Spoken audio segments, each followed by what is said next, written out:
Le message fondamental que je voulais vous laisser aujourd'hui a été clairement exprimé ou a été clairement reflété par l'intervention et la présentation de Madame la ministre et l'ambition qu'elle a partagée avec nous tous.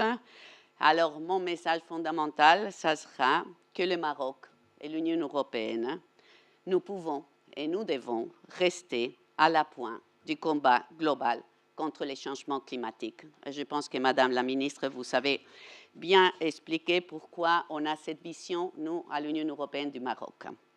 Alors, les rapports scientifiques réguliers nous rappellent que la planète se réchauffe rapidement et les bassins méditerranéens encore plus. Les vagues de chaleur que nous venons de vivre la semaine dernière et qui sont de plus en plus régulières sont un rappel qu'on ne parle pas d'un lointain péril, mais d'une réalité de plus en plus perceptible dans nos vies. Nous ne pouvons pas nous permettre d'attendre. Il est urgent d'agir pour décarboner nos économies et préserver une planète vivable. Et c'est pourquoi, malgré un contexte économique, sécuritaire et géopolitique mondial très difficile, y inclut, et vous l'avez mentionné plusieurs fois, par la guerre d'agression de la Russie sur l'Ukraine qui a porté des effets grands dans tout le monde, d'autres conflits et beaucoup d'incertitudes aujourd'hui. Le message que je vais vous laisser, c'est que l'Union européenne maintient les caps sur son ambition climatique et son objectif de devenir le premier continent neutre en carbone d'ici 2050. Cet agenda climatique est aussi, Madame la ministre l'a bien dit, est aussi un agenda de compétitivité économique. L'augmentation d'un degré de température à l'échelle mondiale devrait diminuer les PIB mondial de 12%. Nous devons donc maintenir ces caps aussi pour des raisons économiques, y inclus pour la création d'emplois. Des évaluations récentes ont montré que l'Union européenne est en bonne voie pour atteindre l'objectif que nous nous sommes fixés pour 2030, à savoir de réduire nos émissions de 55% par rapport au niveau de 1990.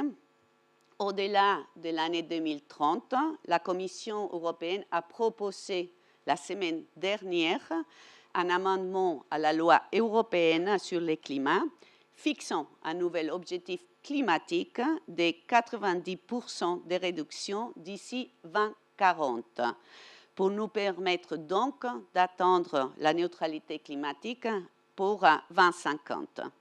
Cette proposition a été mise sur la table du co-législateur par la Commission européenne, donc doit être approuvée par le Parlement européen et par le Conseil des ministres. Mais le message fondamental, c'est que l'Union européenne reste sur le chemin de cette trajectoire ambitieuse. Et ça, c'est un message important pour les investisseurs, est un message important pour promouvoir l'innovation, pour renforcer la compétitivité industrielle et pour la sécurité énergétique de l'Europe. Avec cet objectif proposé pour 2040, l'Union européenne veut aussi parler à la communauté internationale pour lui dire que nous allons maintenir les caps sur les changements climatiques, respecter les engagements de l'accord de Paris et continuer de collaborer avec tous les pays partenaires qui les suivent pour réduire les émissions mondiales. Ces dernières années, l'Union européenne a réussi à réduire significativement ses émissions d'environ 40% par rapport à 1990, alors que son PIB a augmenté de 68% sur la même période. Ceci a été réalisé en grande partie grâce à la tarification des émissions de carbone via le système européen d'échange de quotas d'émissions, ou plus connu sous l'acronyme ETS en anglais. La tarification du carbone peut également aider d'autres pays à atteindre leurs propres objectifs et nous sommes prêts à travailler avec eux en partenariat gagnant-gagnant. C'est pourquoi la Commission vient de créer, et la Commission européenne, et au sein de la Direction générale pour le climat, nous avons créé une task force dédiée spécifiquement à cette diplomatie de la tarification carbone et des marchés de carbone. Le Maroc, bien évidemment, fait partie des pays prioritaires pour cet engagement, comme l'a illustré la présence ici, en février dernier, du responsable de la task force, ce qui nous a permis de nourrir le dialogue avec divers partenaires marocains sur ces sujets. Laissez-moi expliquer très brièvement les 3 raisons pour lesquelles la Commission a décidé de renforcer son soutien et son dialogue avec les pays tiers sur cette question de la tarification du carbone. Les 3 raisons sont que cela fonctionne et que ça sera nécessaire pour atteindre les objectifs climatiques et troisièmement, que ça permettrait aux pays de générer des revenus pour financer cette transition climatique. Laissez-moi revenir brièvement sur chacun de ces raisons. D'abord parce que cela fonctionne. Cela a été notre outil à l'Union européenne le plus efficace pour réduire les émissions. Les émissions couvertes par le système ETS ont diminué de près de 50% depuis sa création en 2005. Cela a été réalisé de la manière la plus rentable car les opérateurs peuvent choisir de réduire les émissions là où c'est le moins coûteux. Cela encourage aussi l'innovation et l'efficacité énergétique en vue de réduire les émissions et les coûts qui viennent associés. Deuxièmement, je dis parce que la tarification du carbone sera nécessaire dans le but d'atteindre les objectifs climatiques. Et la tarification du carbone peut être un outil puissant pour atteindre ces nouveaux objectifs plus ambitieux que nous allons tous faire à Belém en novembre au Brésil. Cette année, des pays tels que le Brésil, le Japon et tout récemment la Turquie ont adopté des législations soutenant la tarification carbone. Plus de 80 juridictions dans le monde ont désormais des politiques de tarification de carbone en place. Cela confirme que cette approche est pertinente dans différents contextes et nous espérons que d'autres pays feront preuve d'ambition en la matière d'ici à la COP à Belém. Troisième élément, et vous l'avez déjà mentionné aussi, Madame la Ministre, le CBAM, mais je dirais surtout que ces mécanismes aident à générer des recettes qui peuvent être réinvesties pour soutenir la transition. Et donc, dans le cadre du CBAM européen, ces prix effectivement payés sera repris en compte et déduit dans les CBAM. Nous avons également appris de notre côté dans l'Union européenne qu'une utilisation stratégique des revenus fiscaux liés au carbone joue un rôle très important pour éviter une approche socialement régressive et pour soutenir la décarbonation des entreprises. Je voudrais finalement dire quelques mots sur l'article 6 de l'accord de Paris et les marchés de carbone volontaires qui nous réunissent aujourd'hui. L'article 6 de l'accord de Paris, vous le savez bien, autorise les approches coopératives entre les pays afin de coopérer sur une base volontaire pour atteindre leur CDN en échangeant leurs résultats d'atténuation. Nous savons que le Maroc s'est engagé dans l'application de l'article 6 et a signé des accords bilatéraux, Madame la Ministre, vous nous avez parlé, avec plusieurs pays, et que les pays travaillent également sur l'élaboration d'un cadre national de coopération au titre de l'article 6. Un cadre national solide qui prend en compte la meilleure façon d'aligner l'article 6 sur les plans de développement à long terme d'un pays est clairement susceptible d'optimiser les avantages pour les populations et pour le climat. L'Union européenne est prête à continuer à travailler avec le Maroc, à élaborer et mettre en place ces cadres dans la mesure où le Maroc le voudra, notamment à travers la task force européenne que j'ai évoquée et en complémentarité avec toutes les actions qui sont soutenues par l'Union européenne à travers les projets de transition juste menés par la GIZ et le Global Green Growth Institute, par exemple. Les marchés volontaires du carbone peuvent également jouer un rôle dans la décarbonation et la mobilisation des financements pour lutter contre les changements climatiques. Il est toutefois important que ces marchés volontaires de carbone respectent des normes rigoureuses, notamment en matière d'intégrité environnementale, de surveillance et des droits humains. Par le passé, les marchés internationaux du carbone, et plus particulièrement les marchés volontaires, ont été critiqués pour avoir généré des crédits de faible qualité et faciliter le greenwashing de certaines entreprises. Pour avoir un impact, les marchés internationaux du carbone doivent s'aligner sur des critères d'intégrité élevés, tels que ceux du mécanisme de crédit de l'article 6.4 de l'accord de Paris. Nous encourageons vivement à privilégier la qualité à la quantité et à garantir que toute transaction de crédit repose sur des critères d'intégrité élevés. C'est le meilleur moyen d'assurer une croissance durable des marchés volontaires ancrés dans la crédibilité et la transparence. Je veux, pour conclure, rappeler que le Maroc, avec son ambition climatique, ses stratégies de transition énergétique et de décarbonation, menées notamment sous le leadership de Sa Majesté le Roi, demeure un partenaire naturel et stratégique pour l'Union européenne sur ces questions. Ce n'est pas un hasard si le Maroc a été le premier pays avec lequel nous avons signé, en tant qu'Union européenne, développé ensemble et signé un partenariat vert que nous avons lancé en 2022 et qui est devenu le cadre politique de notre coopération sur les questions vertes et qui a permis de les mettre au tout premier plan de notre coopération. J'arrive très prochainement à la fin de mon mandat ici au Maroc et je dois dire à Madame la ministre que ce partenariat vert est l'une des réalisations dont je suis particulièrement fière.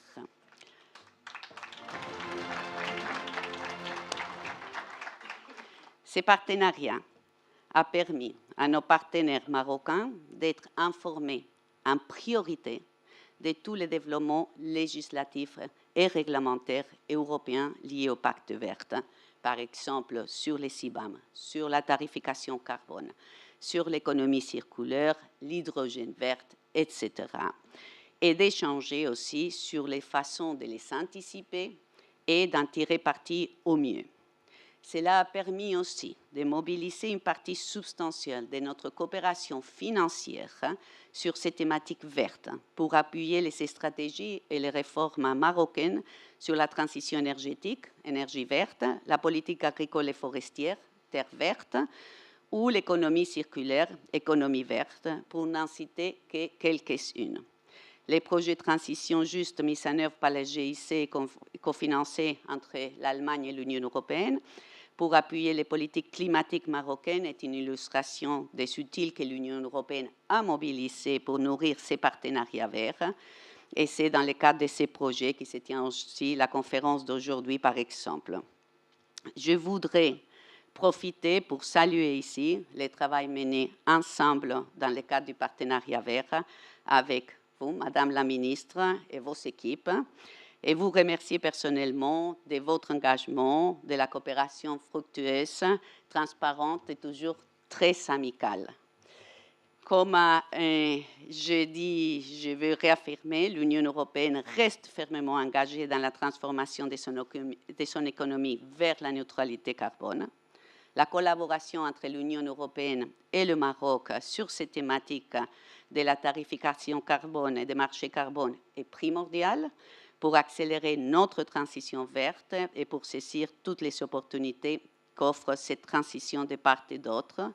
C'est le vœu que j'exprime de continuer, comme je dis au début de mon intervention, de continuer à voir le Maroc et l'Union européenne être à la pointe du combat global contre le changement climatique et le développement des sociétés durables au bénéfice de l'Union européenne, du Maroc, de l'Afrique, mais aussi de l'humanité.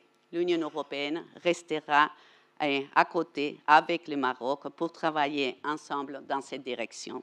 Merci.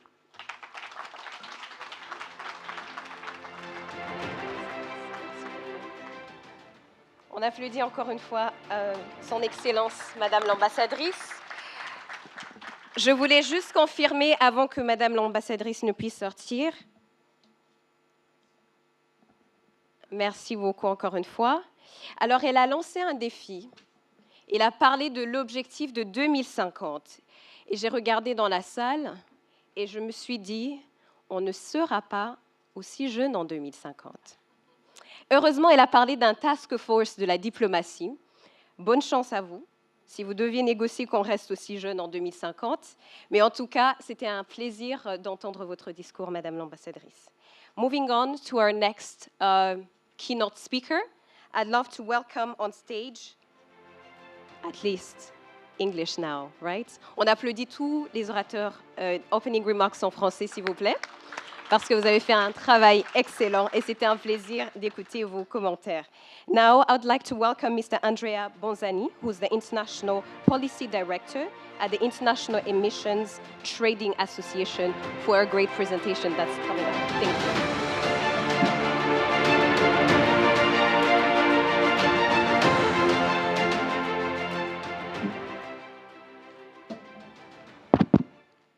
Bonjour à tous.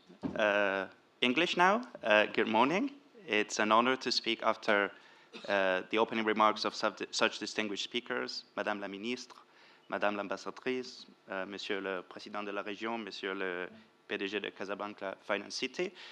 I'm here representing AITA, and I will provide an overview of carbon markets worldwide, with the focus especially on the VCM and Article 6 of the Paris Agreement. But if you allow me, I will start with a brief introduction of AITA, the organization I work for. We are a trade association. We have over 300 members. Our members are companies active in all kinds of carbon markets. And we were established in 1999, 26 years ago, with a clear objective of promoting market-based carbon pricing systems to reduce emissions cost efficiently and establish a global carbon pricing regime so that the world could move quickly towards carbon neutrality. We pride ourselves to be involved in all the relevant discussions on policy design, thought leadership, and global capacity building. And we do have partnerships and initiatives with the likes of the UNFCCC, the World Bank, the OECD, and other important international organizations. Compared to other trade associations, we are truly global and we are multi-sector. Here you have some facts and figures. Our membership is still heavily skewed towards the so-called global north, Europe and North America, but we've seen an increase in membership in Asia, the Middle East, and Africa, and we truly hope this trend continues as carbon markets become an instrument that is not something utilized in richer economies only, but it truly delivers emission reductions and removals worldwide. And here you have these slides with all the logos of our members. We are over 300, hoping to reach 350 very soon. And my colleagues do a very good job at fitting all the logos in one slide. So, carbon markets. We heard from, in the opening remarks, about the direction we are taking. But I'd like to, I have one more slide with our resources. You have a QR code that you can scan. You'll find links to some of our public resources. And of course, we do have additional resources and support for member companies that join our association. And our events. Many of my colleagues today are in Bangkok, in Thailand, for our Asia Climate Summit. We run 4 regional climate summits every year, Europe, Asia, Latin America, and North America.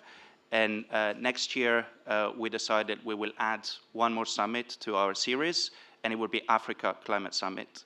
It would be most likely in Q1 next year. So being here on the African continent, I hope to see many of you next year.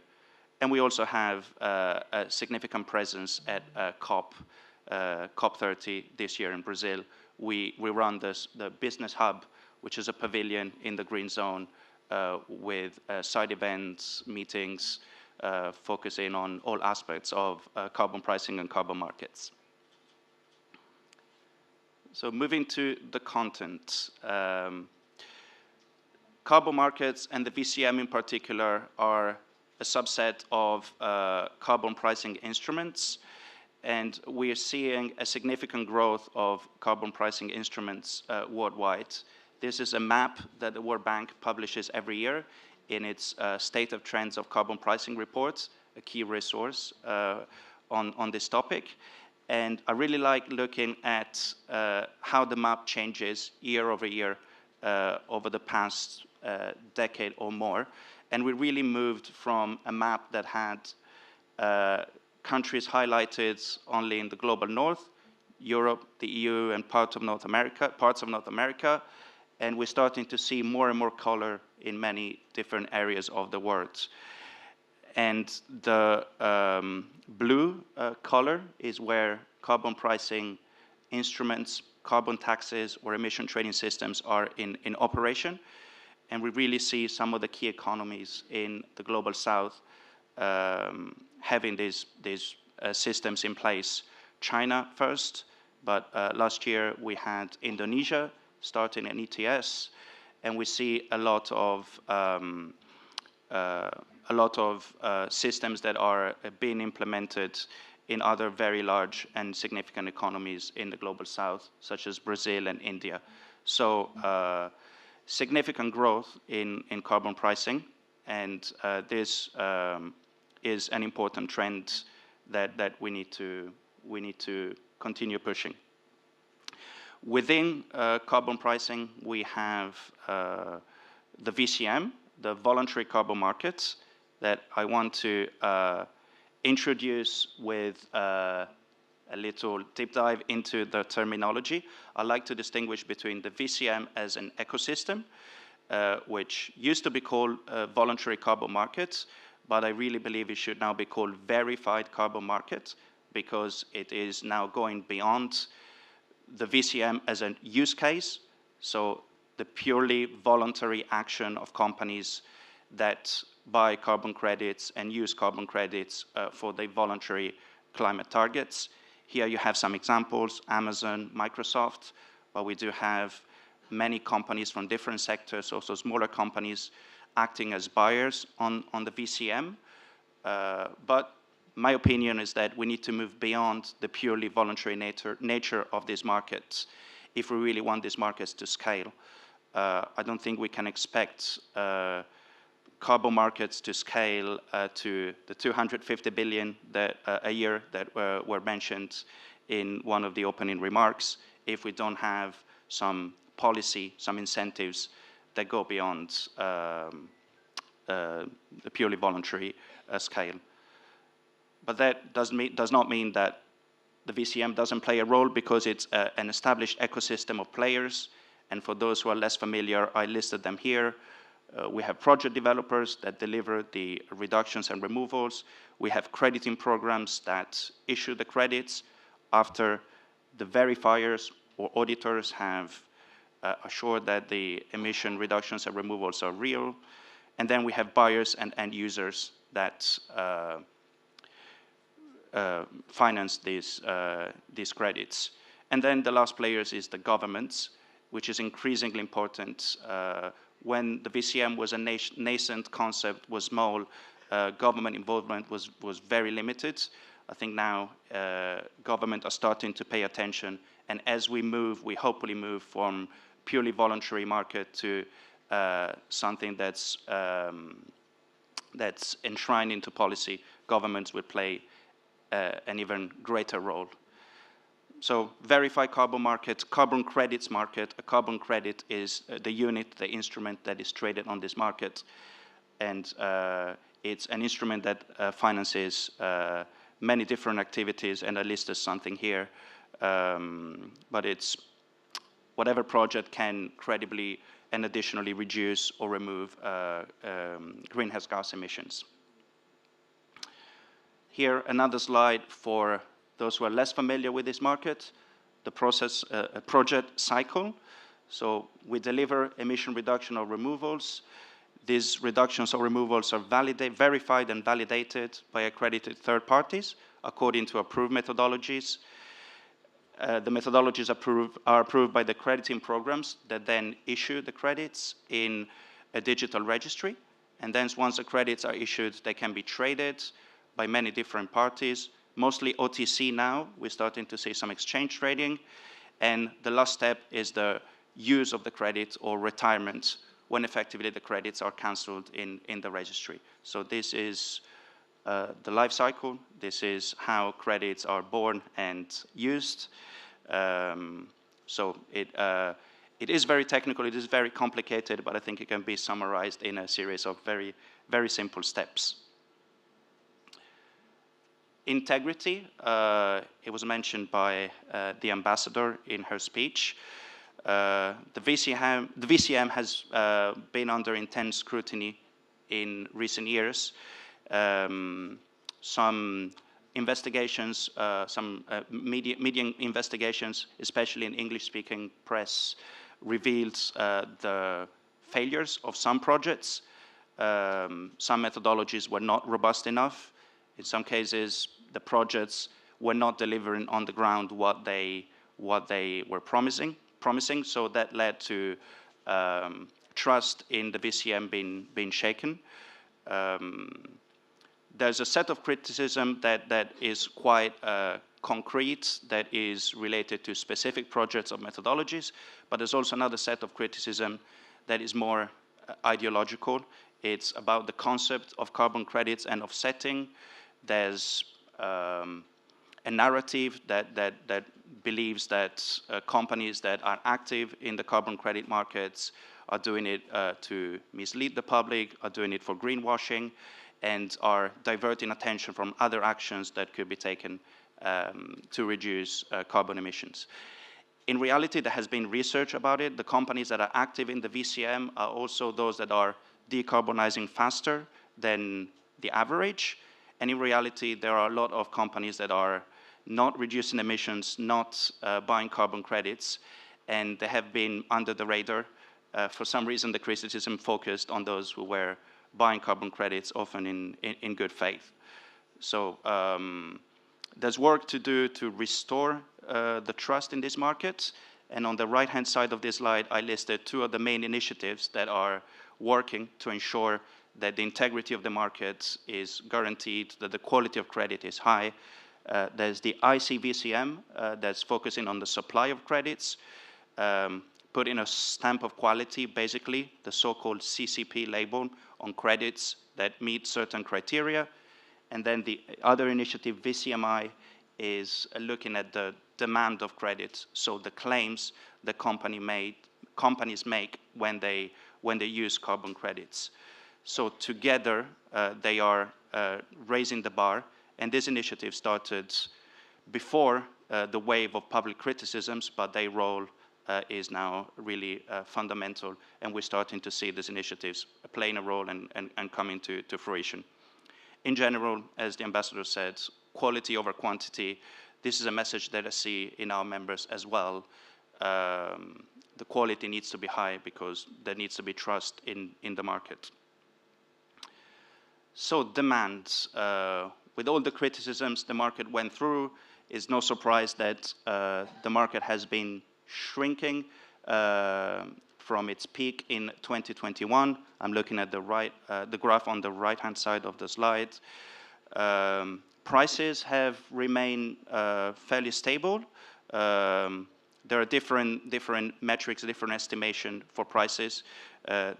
This report, this is a survey. They looking at an average price of about $6 US a ton. What we've seen, the blue bars, a reduction in the transactions. So the market has become less liquid, less players active. But if you look at the dark orange bar, the retirements, which is the use of credits, these held up. They've been relatively stable to show that the companies that are using carbon credits are staying the course. They keep to be a similar level of retirement despite the lower momentum in the market. Another trend when it comes to demand is the one showed on the graph, on the left side. You see the green bar growing significantly from 2023 to 2024. And these are the retirements that are not made for purely voluntary purposes, but they are made to discharge compliance obligations that emitters have in some jurisdictions. California cap and trade system, Quebec cap and trade system, but also, interestingly, some systems in the global south, such as Colombia and South Africa. Chile implemented a new regime, a similar regime this year, so where carbon tax obligations can be offset by carbon credits. So the same credits that can be used in the voluntary market, they also play a role in compliance regimes. So this is a new trend, and as I said, one that we need to support and closely watch. And then I want to introduce Article 6 of the Paris Agreement, which I'm sure you all heard about. It's an article in the Paris Agreement that lays the foundation for international cooperation in a market-based manner between countries. So within Article 6, we have Article 6.2, which is an accounting and reporting framework that countries can use to design their cooperative approaches and arrangements. But also we have Article 6.4, which sets up a carbon crediting mechanism run by the UNFCCC. So work is ongoing to fully operationalize this mechanism, which is called PACM, Paris Agreement Crediting Mechanism. And we expect by the end of this year to see the first credits issued by this mechanism, which is effectively the evolution of the CDM that was active under the Kyoto Protocol. But compared to the Kyoto Protocol days, we now have the UN crediting mechanism, but also tools for countries to cooperate without using the UN crediting mechanism. Within the Paris Agreement, of course, all countries have climate targets, so it's very important when we use carbon markets to avoid double counting. And the accounting instrument, carbon accounting instrument that was used, that is being implemented to avoid that double counting is corresponding adjustment. I'll try to use as little jargon as possible, but this is a key concept. Basically, when a credit is authorized for use towards another country, so a credit from a project in Morocco will be used by, let's say, Switzerland for the Swiss nationally determined contribution, a corresponding adjustment needs to take place. So Morocco needs to subtract the carbon credit, the ITMOs, this is another acronym, from Morocco's emission accounting, and it has to add it, and it will be added to the emission inventory of the country that will use the credits. So this is something countries need to prepare for if they want to be active and play a role in the Article 6 market. I think it's important because the Article 6 market provides opportunity that other market segments don't provide, and I will get into that when I talk about prices soon. But of course, there are opportunity costs that need to be considered. So they are important decisions that countries need to prepare for.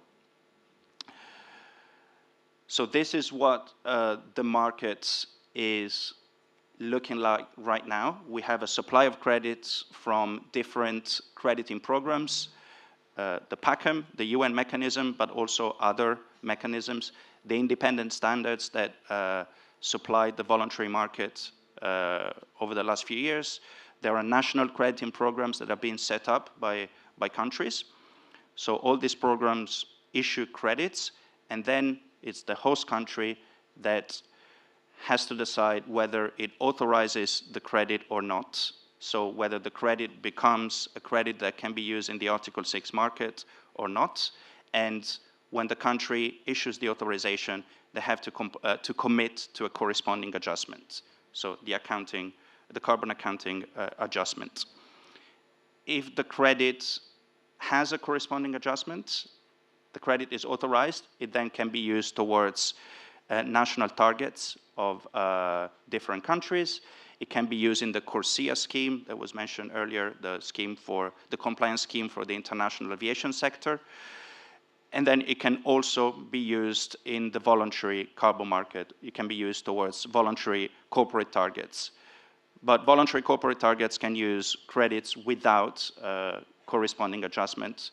And of course, credits without corresponding adjustments can be used domestically. So effectively, two main categories of credits, depending on this important attribute.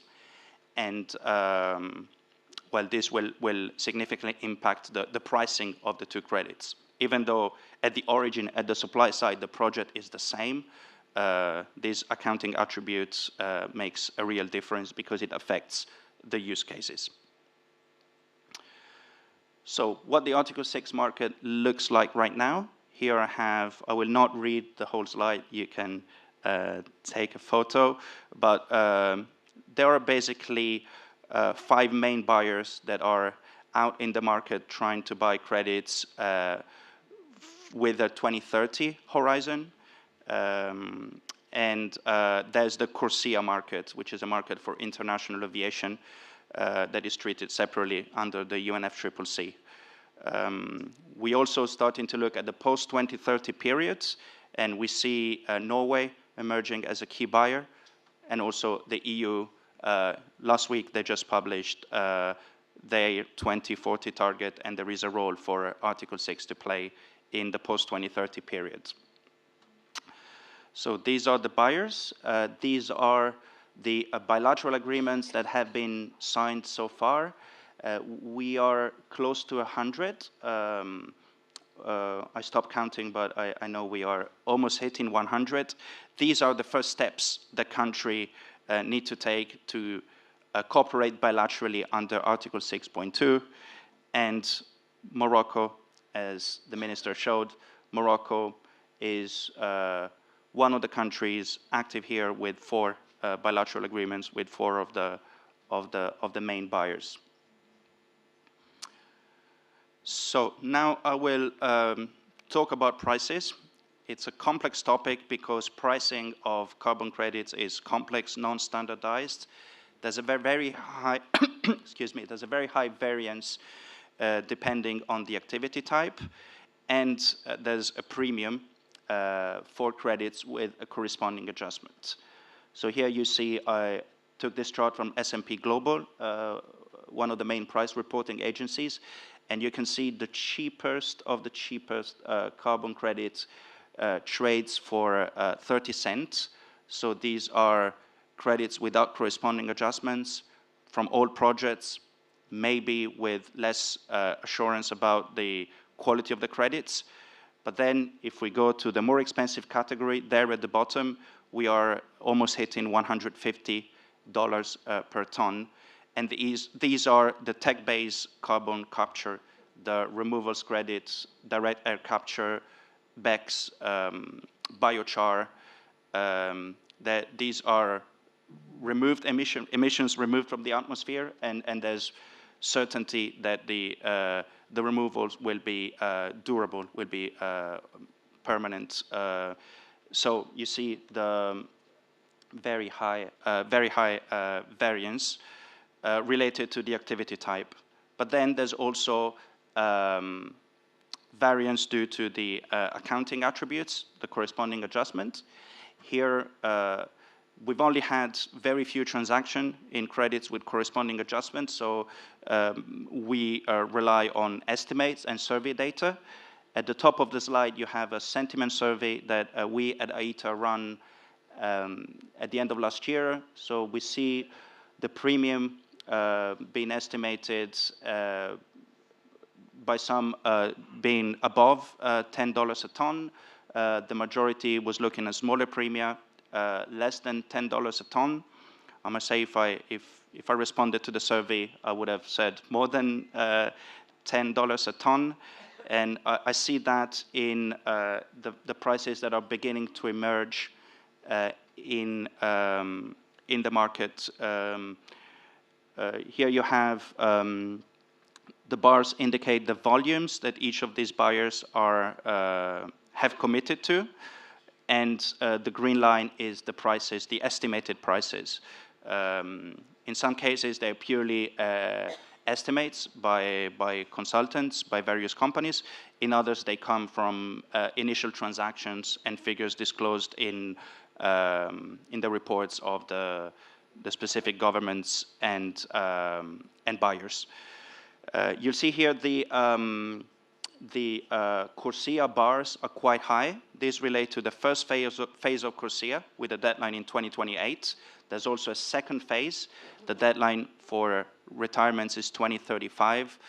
And for phase two, the expected amount of credits will be even higher. But to be clear, we must also highlight the uncertainties that surround the CORSIA program. We don't know whether all countries will impose penalties on airlines that will not comply with their CORSIA obligations. And so we don't know to what extent airlines will end up buying the credits that they should buy to fulfill their obligations, especially since the US left the Paris Agreement. They did not leave ICAO, the international civil aviation organizations that run in the CORSIA scheme, but well, will the US impose penalties on airlines? Probably not. What will the US airlines do? We don't know. And there are similar uncertainties surrounding China, another key emitters for the aviation sector. So we'll see. I just wanted to clarify that the bars you see here are very high, but there's more uncertainty surrounding them than the other ones, referring to demand from sovereign countries. And here, now I'm speaking to a business audience, so I calculated the estimated market size in millions US dollars. So we're talking of markets that go from about half a billion in the case of CORSIA to up to 2 billion in the case of Japan, and CORSIA could be much bigger with the caveat that the level of EU emissions in 1990. So 3% sounds small, but EU emissions in 1999 were 5 billion tons. So that means approximately 150 million tons of international credits in the 2036-2040 period. I use the current average ETS price of 74 euros per ton. The price in 2036 is expected to be higher, but also the price of international credits is expected to be lower than the price of the EU ETS. So I just used that 74 euros. So we're talking about an expected market size of 11 billion euros. So it's 10 years down the line, but it's significant. It will be high quality credits, probably higher than the qualities the credits that other countries are currently buying. So more expensive to produce, but that will be hopefully more than compensated by the higher price they can be sold at. And now coming to the end of the presentation, carbon markets in Africa. We heard some figures. Africa has potential, but it hasn't really played the role it should play in carbon markets. So I looked at what strengths, weaknesses, opportunities, and threats are. I think that the key strength is the low abatement option. In Africa, reductions can be abated cheaply, and so that allows to deliver carbon credits fast at lower costs. If you want to scale the markets, we need credits that are authorized under Article 6, so they can fetch a higher price. And I put a question mark because, of course, we have more than 50 countries in Africa, and we and there are differences within Africa, but overall, the political will of governments is strong. Countries are looking at carbon markets as an instrument to reduce emission and deliver international finance. So we're likely to see credits with authorization and corresponding adjustment, more than in other regions of the world. The weaknesses at the moment are limited capacity. It is not specific to Africa, but it's something that needs to be addressed. And overall, generally, a more difficult investment environment than in other regions. And these are issues that are not specific to carbon markets only. It's generally things that need to be improved to attract foreign investment in African countries. The opportunities are that a new market is being developed. It's starting really small, but it can scale significantly. And we see moderate competition from other emerging economies. In the CDM days, India, China, Brazil, these were the key sources of credits. We don't see them as focused on selling credits internationally under Article 6 or in the voluntary market. They're more focused on domestic issue when it comes to carbon markets and carbon pricing. So less competition. The threats are, and I mentioned them throughout my presentation, possibly a reduced focus on climate action, with the US retreating from the Paris Agreement, climate ambition generally reducing, and lack of trust in carbon markets that is being addressed and needs to be restored. Final point I want to make is the role of government. I mentioned that before. Carbon markets would not scale if governments are not ready and willing to act. Just today, we published a policy paper. You can scan the QR code on the right. It's a short paper, but we do highlight a list of key elements that needs to be in place to fully harness the potential of carbon markets. And if you want a longer reading, the World Bank last month published a longer report, 140 pages, I believe, and this is a more detailed country guidance to navigate carbon markets and support countries that want to play a role in this. With this, I believe it was my last slide. Thanks for your attention. I'm very happy to address questions. Thank you very much. We can give him a round of applause. So I did a quick check, and I understand why it's very hot in this room. Most of you have faces that are too serious. That is why. So can you turn around to your neighbor and just give him a smile? And let's see if this room is going to get lighter a little bit. And because of popular demand, I'm going to ask you to stand up for a second. Please rise to your feet. And help me cross your arms. Let's try that, because this presentation was very heavy, and I want to see all of you cross your arms like this. Let's do that. Now I'm going to ask you something very specific. Do me a favor and change your arms. Put the one that is down on top. How does that feel? Awkward? Awkward? Strange? Like you can't hold it? Some of you are already somehow. And that's what change feels like. When you have to change, it will feel uncomfortable. So let me welcome change and get a good weather and coffee. Welcome to the coffee break for 15 minutes. Thank you very much, all. It's an honor to have you here. We'll be back in exactly 15 minutes. Our ushers will welcome you back here. Thank you very much and enjoy your break.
Bon après-midi. Bon après-midi. Est-ce que c'est l'après-midi? C'est toujours l'avant-midi. C'est toujours l'avant-midi. D'accord. So, welcome back. Bienvenue encore une fois. How was the break? Good? Bad? C'était bon? Fresh? Good. So we're going to start our second half. But before then, I wanted to check with you.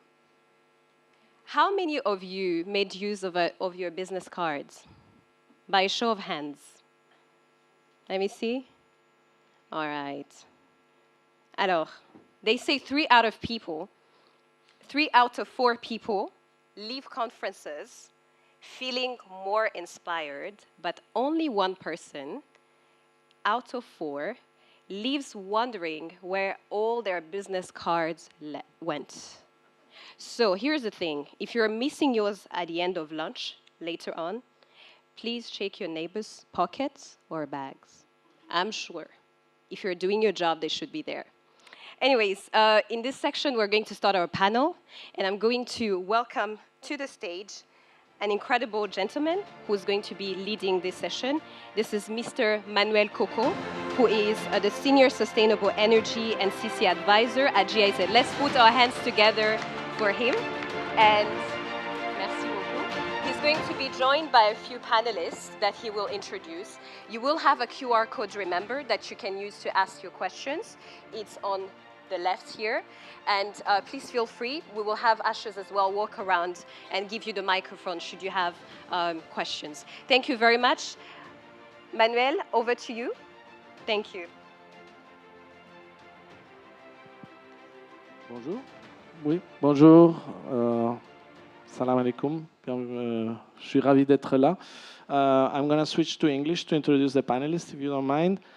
First of all, I would like to call to the stage Ms. Nadia Kaduri, Chief Financial Officer of South Pole, one of the world leading carbon asset developers and climate change consultancies. Welcome, Nadia. Next, Paul Matura, African Carbon Market Initiative, CEO of African Carbon Market Initiative. Welcome. Then I'm going to call to the stage Benjamin Camus, Senior Director of Expansive and Emerging Markets. And last but not least, Ms. Huda Shafil, responsable directrice stratégie de Caisse Dépôt et Gestion.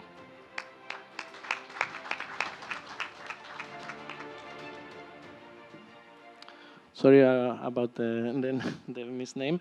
So allow me to start by asking our first panelist, Nadia, to briefly introduce yourself, and then I'm going to ask you a quick question. So, hi everyone. Can you hear me? Yeah. Hi everyone, and thanks for having me today. It's a real pleasure. So you said my name and my surname, Nadia Kadouri. So actually I'm Moroccan, living in Switzerland and raised in France. But overall, very quickly, so I joined South Pole a year ago during a very difficult time for South Pole. As my colleague showed, 2024 was a very difficult year for the voluntary carbon market. And that was actually my first exposure to the carbon market. So I am, I think, a good example of you can really learn very fast how the carbon market works. Thanks for having me.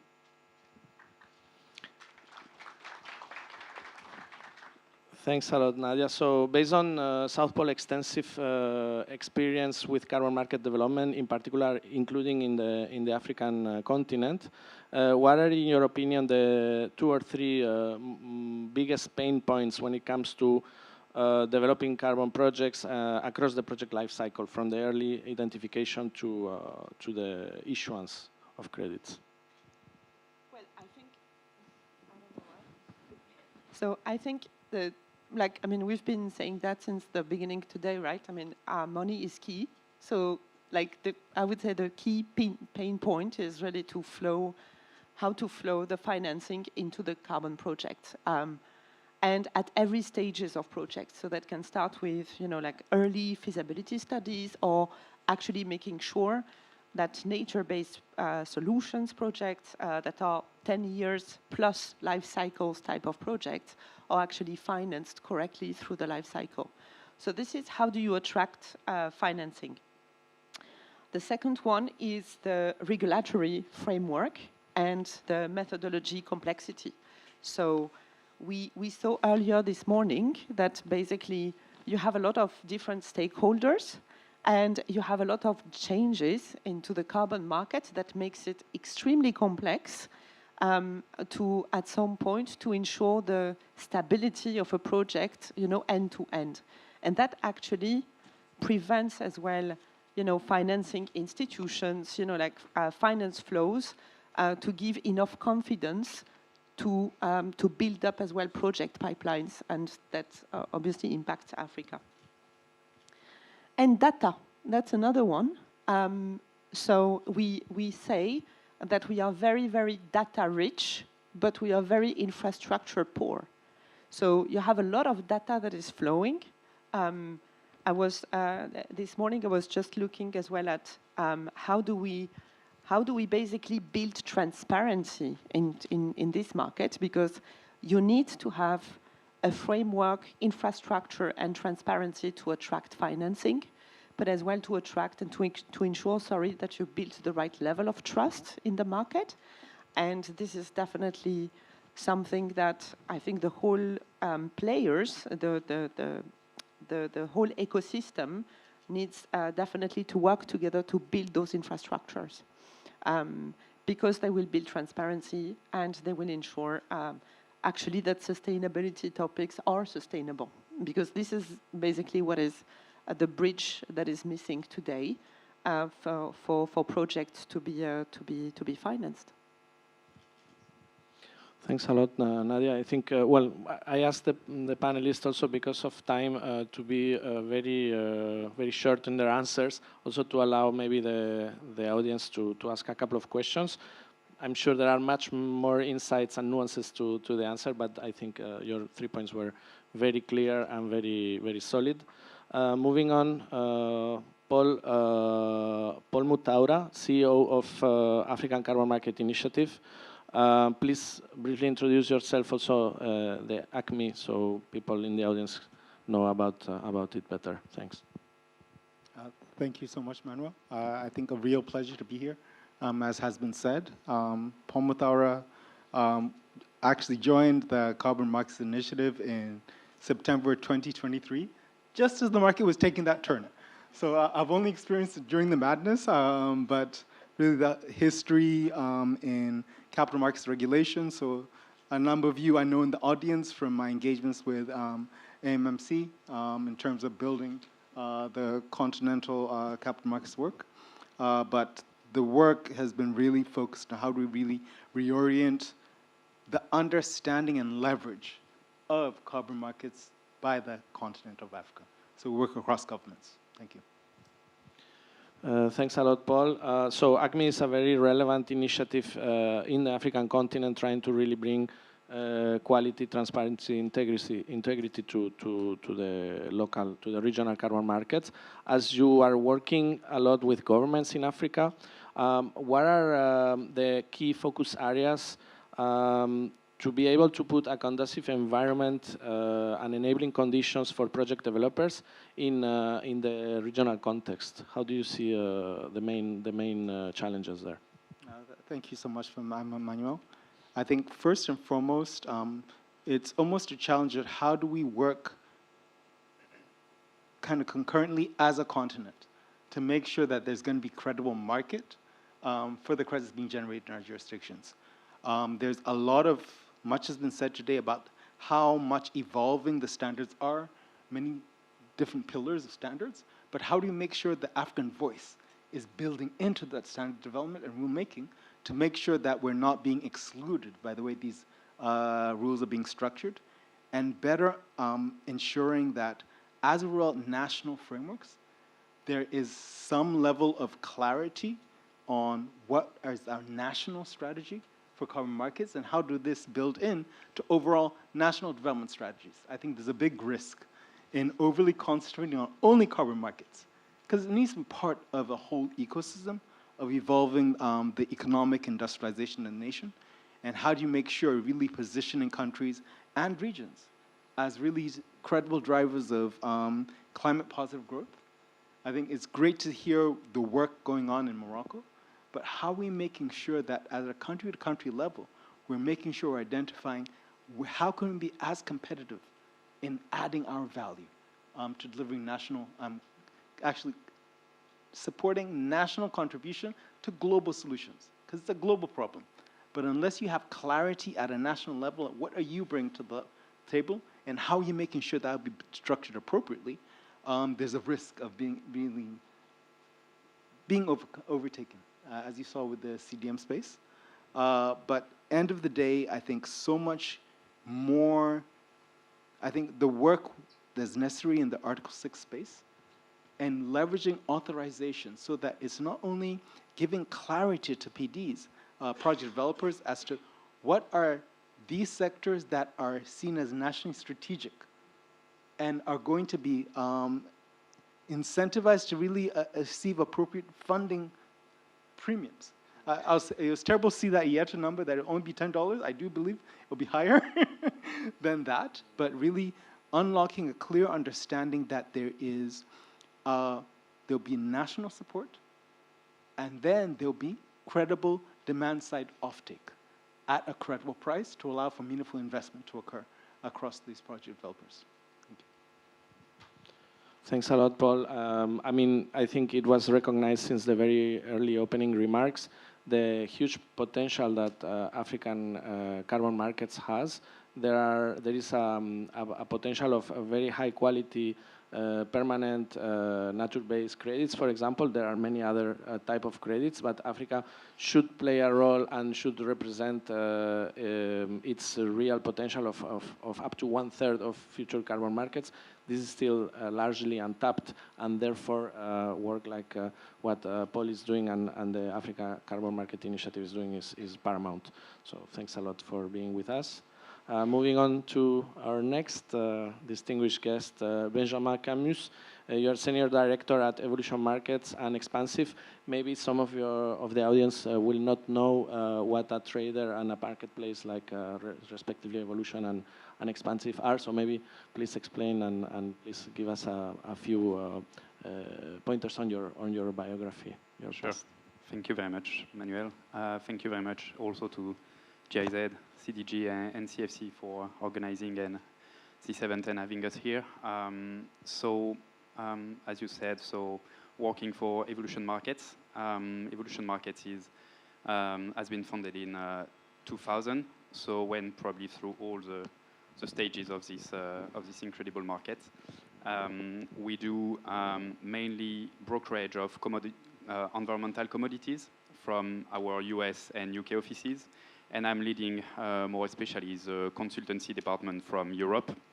We support private entities through their net zero compliance journey, as well as public authorities and governments through their Article 6 implementation framework. We have been acquired 3 years ago by Expansive.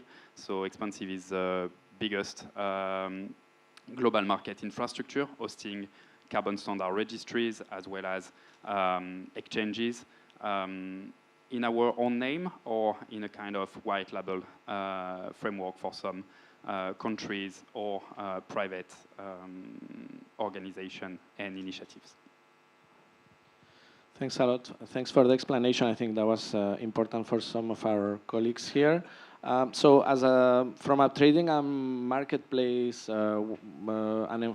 infrastructure perspective, how can project developers, in particular in the context of Africa, better position themselves to actually reach global buyers? I think that was touched upon by Paul as well.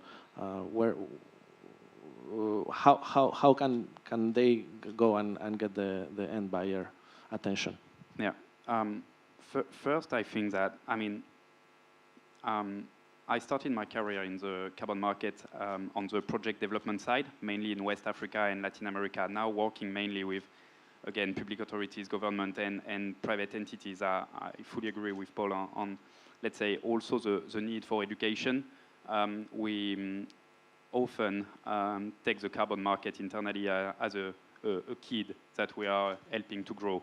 So you cannot take decision on his behalf, but you can help him to get all the knowledge and, let's say, information needed to find its own way.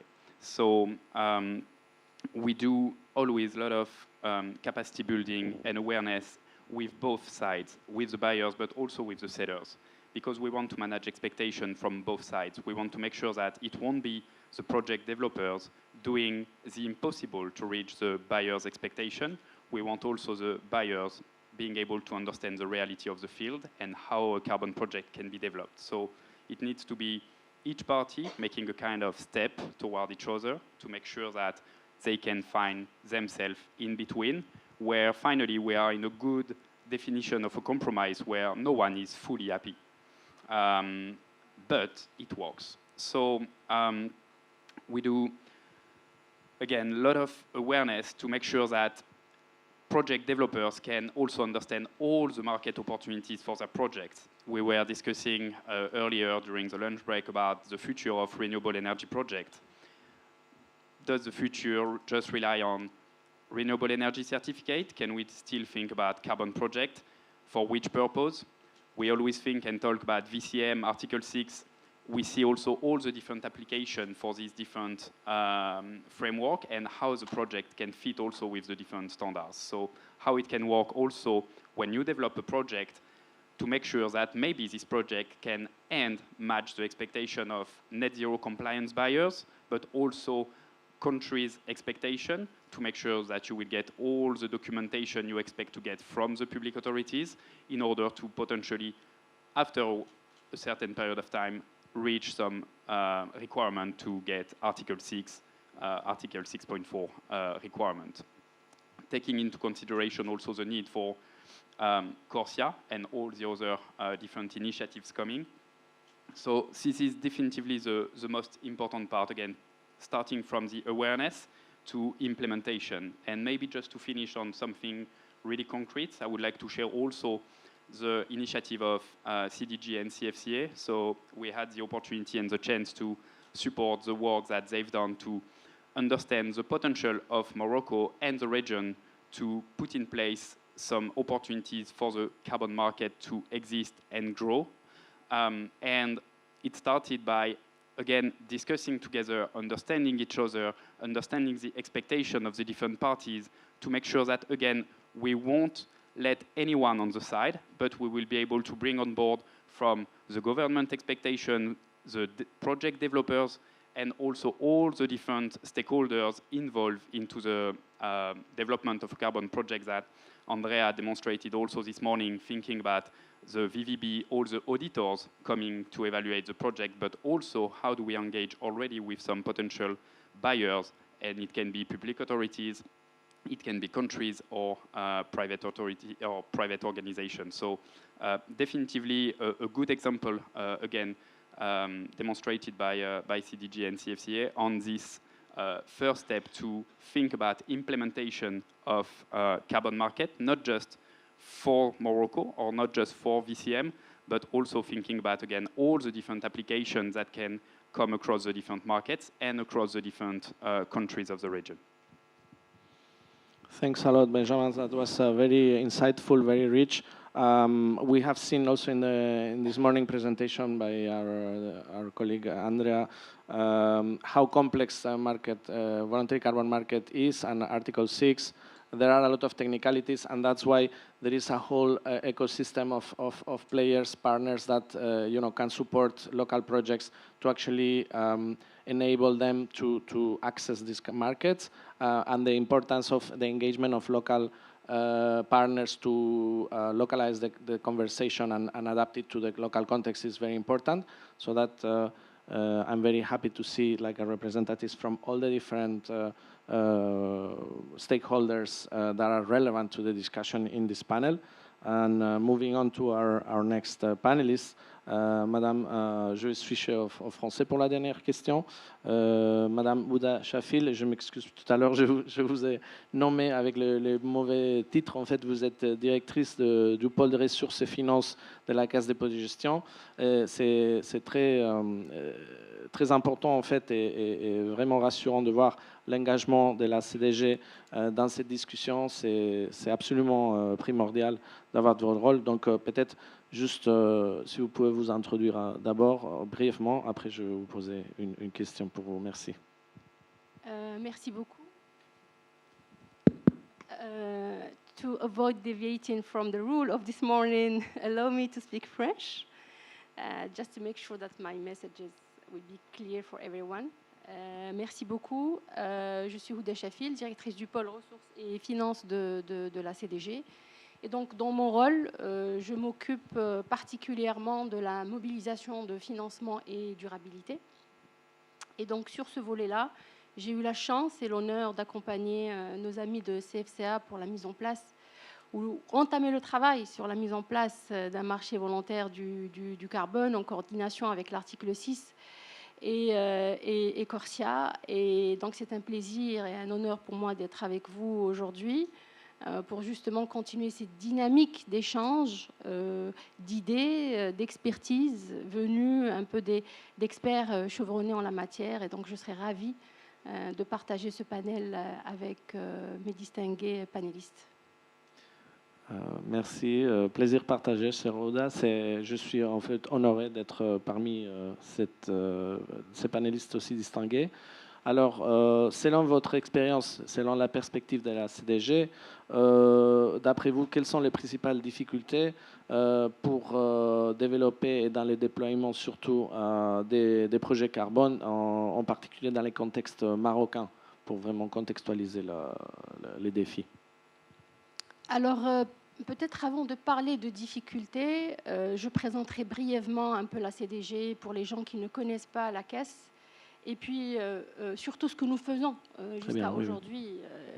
Bon, je dévie un peu, mais c'est important de le préciser. Alors, la Caisse de dépôt et de gestion, c'est une institution financière publique qui a une double mission. Donc, une mission de sécuriser l'épargne nationale et l'épargne retraite. Donc, nous gérons directement dans notre bilan et en dehors de notre bilan des actifs qui avoisinent les 300 milliards, qui dépassent les 300 milliards de dirhams. Et d'un autre côté, donc, notre deuxième mandat, c'est d'impacter à travers l'accompagnement du développement économique, social et environnemental du Royaume du Maroc. Donc, à ce titre, donc, nous avons plusieurs filiales qui sont présentes aujourd'hui, certaines sont présentes aujourd'hui, qui travaillent justement sur la lutte contre le changement climatique, qui fait partie d'une mission, de la mission cœur de la CDG. Donc, je rappelle à ce titre le rôle que nous jouons dans la reforestation et la séquestration des crédits carbone à travers notre filiale ECAFORES, dont le directeur général Sibou Alfa est avec nous aujourd'hui. Et donc, sur cette partie-là, nature-based, donc, on a aussi des filiales très opérationnelles donc, qui travaillent et qui consolident un peu notre rôle dans la réduction des émissions carbone. Donc, je parlerai notamment de notre filiale Ewan Asset, donc, qui construit de plus en plus, c'est une foncière, mais qui construit de plus en plus des bureaux neutres en émissions carbone.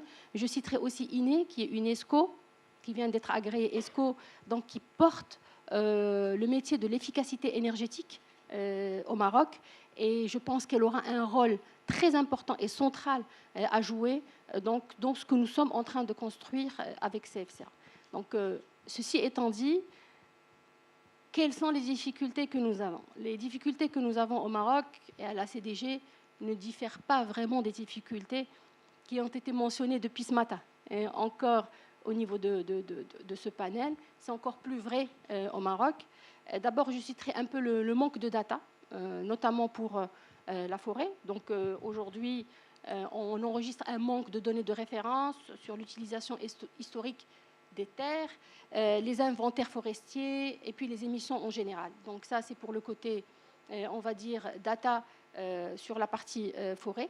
L'expertise locale, on en a parlé, et c'est un peu le but du projet que nous sommes en train de monter avec CFCA, d'abord en comptabilité carbone. Donc il y a une rareté de cette expertise-là au Maroc, en enregistrement des projets, en matière de vérification, qui sont des volets importants justement pour les porteurs de projets. Et donc du coup, on a un pool restreint aujourd'hui de spécialistes capables de porter ce marché volontaire du carbone. C'est bien de créer le cadre réglementaire, le cadre fiscal, les incitations, l'écosystème, mais derrière, il faut une sorte de capacité building qui est très importante, que nous sommes en train de mettre en place.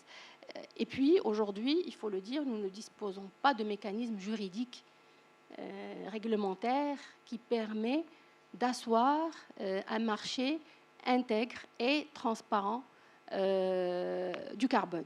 Qu'est-ce qu'un crédit carbone? Qui l'émet? Qui l'utilise? Comment il est vendu? Sur quelle plateforme? Qui le vérifie? Qui s'assure de son intégrité? Donc voilà un peu aujourd'hui quelques difficultés que nous rencontrons, pas au niveau de la CDG, mais au niveau de la place marocaine d'une manière générale. Merci beaucoup, cher Ouda. C'était très pertinent. Notamment, vous avez bien listé les majeurs obstacles qui ne sont pas exclusifs du contexte marocain, bien évidemment. Je pense que, cher Ilis, on a peut-être des questions qui ont déjà été proposées ou postulées, pas encore. Alors, je vous invite à poser les questions, si vous voulez bien.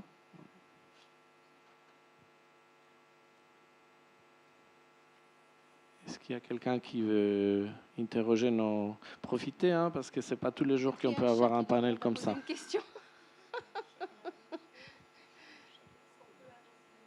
Oui, le monsieur.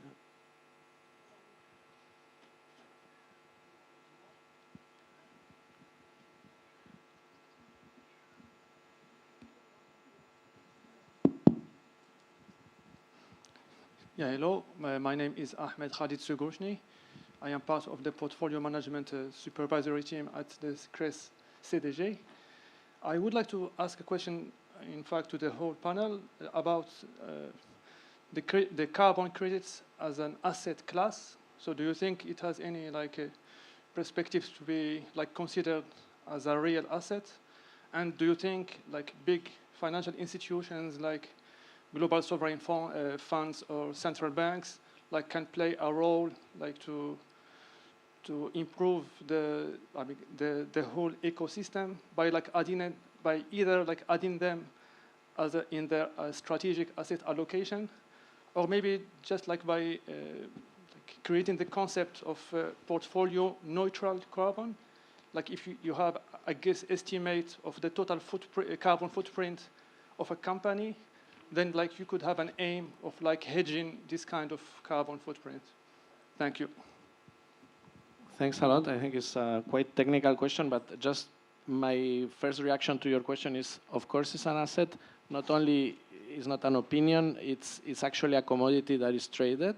And in all of the partners here, they actually put their carbon projects in their balance sheet. So I think the answer is yes. But let me, maybe, I don't know who wants to, maybe you can all intervene. Please feel free. You know much more than me. So. Absolutely. I think first and foremost, this is why the conversation needs to start with very much the policy level. What environment is being created? And getting as much clarity on what we're talking about, building clear green taxonomies so that people can start factoring in terms of even data reporting, ESG disclosures, and really clear steps and coordinated approaches to the way people even start talking about building in, even in their risk frameworks, the bank level. when they look at their portfolio, are they factoring in the climate risk factors of what they're holding? And how are they disclosing that as one of the regulatory requirements? Looking even in terms of what steps can be taken in the context of really building credible investment or the loan tools, so people can show that how we are supporting, how we're allocating our financing is clearly aligned to very clear, understood, and well-defined impact sectors within the economy. But that really has to start with sufficient understanding and ownership across the banking, the insurance, the investment and securities sector to make sure that policies and tools are being put in place that can make sure there's a cross-sectoral coordination of how money can flow to this space, what kind of impact needs to start being reported to show really some balance in portfolios.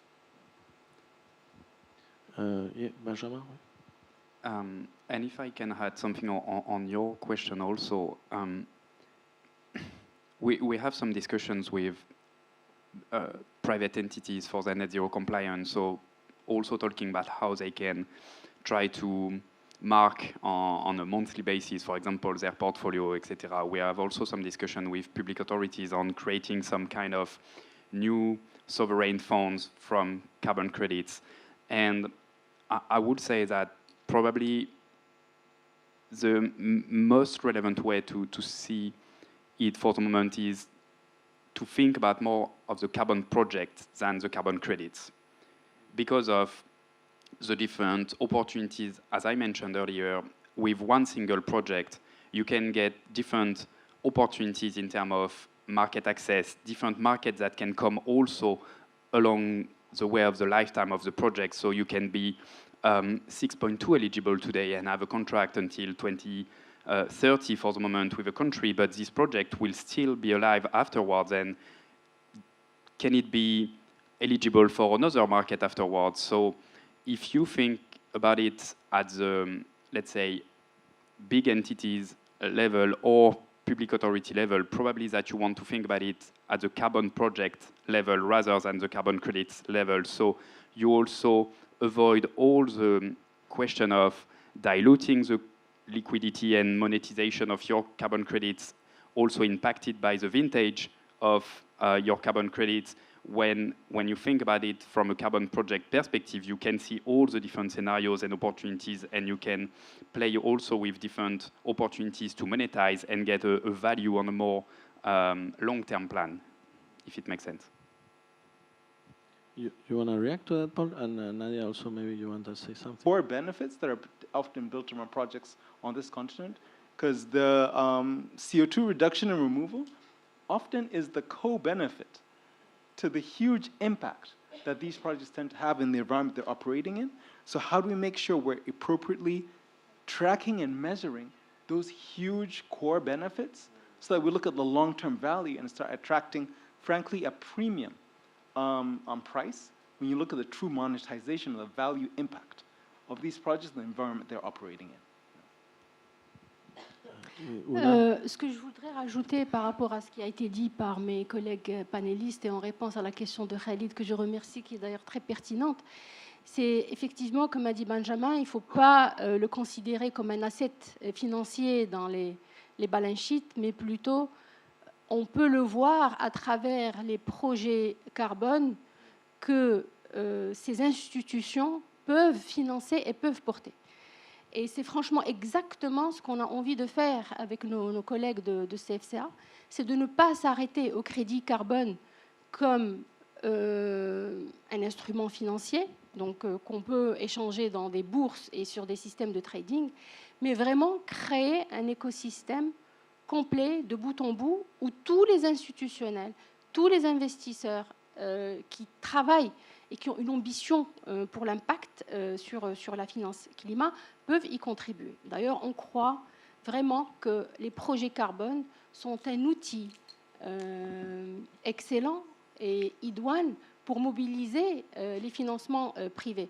Parce qu'aujourd'hui, l'une des problématiques, bien sûr, il y a les problématiques techniques, réglementaires, etc., mais le sujet du financement est un sujet aujourd'hui pour les projets carbone, pour justement compenser ce mismatch de gap entre les flux générés par le crédit carbone, mais l'upfront investment qui doit être réalisé au début du projet. Voilà.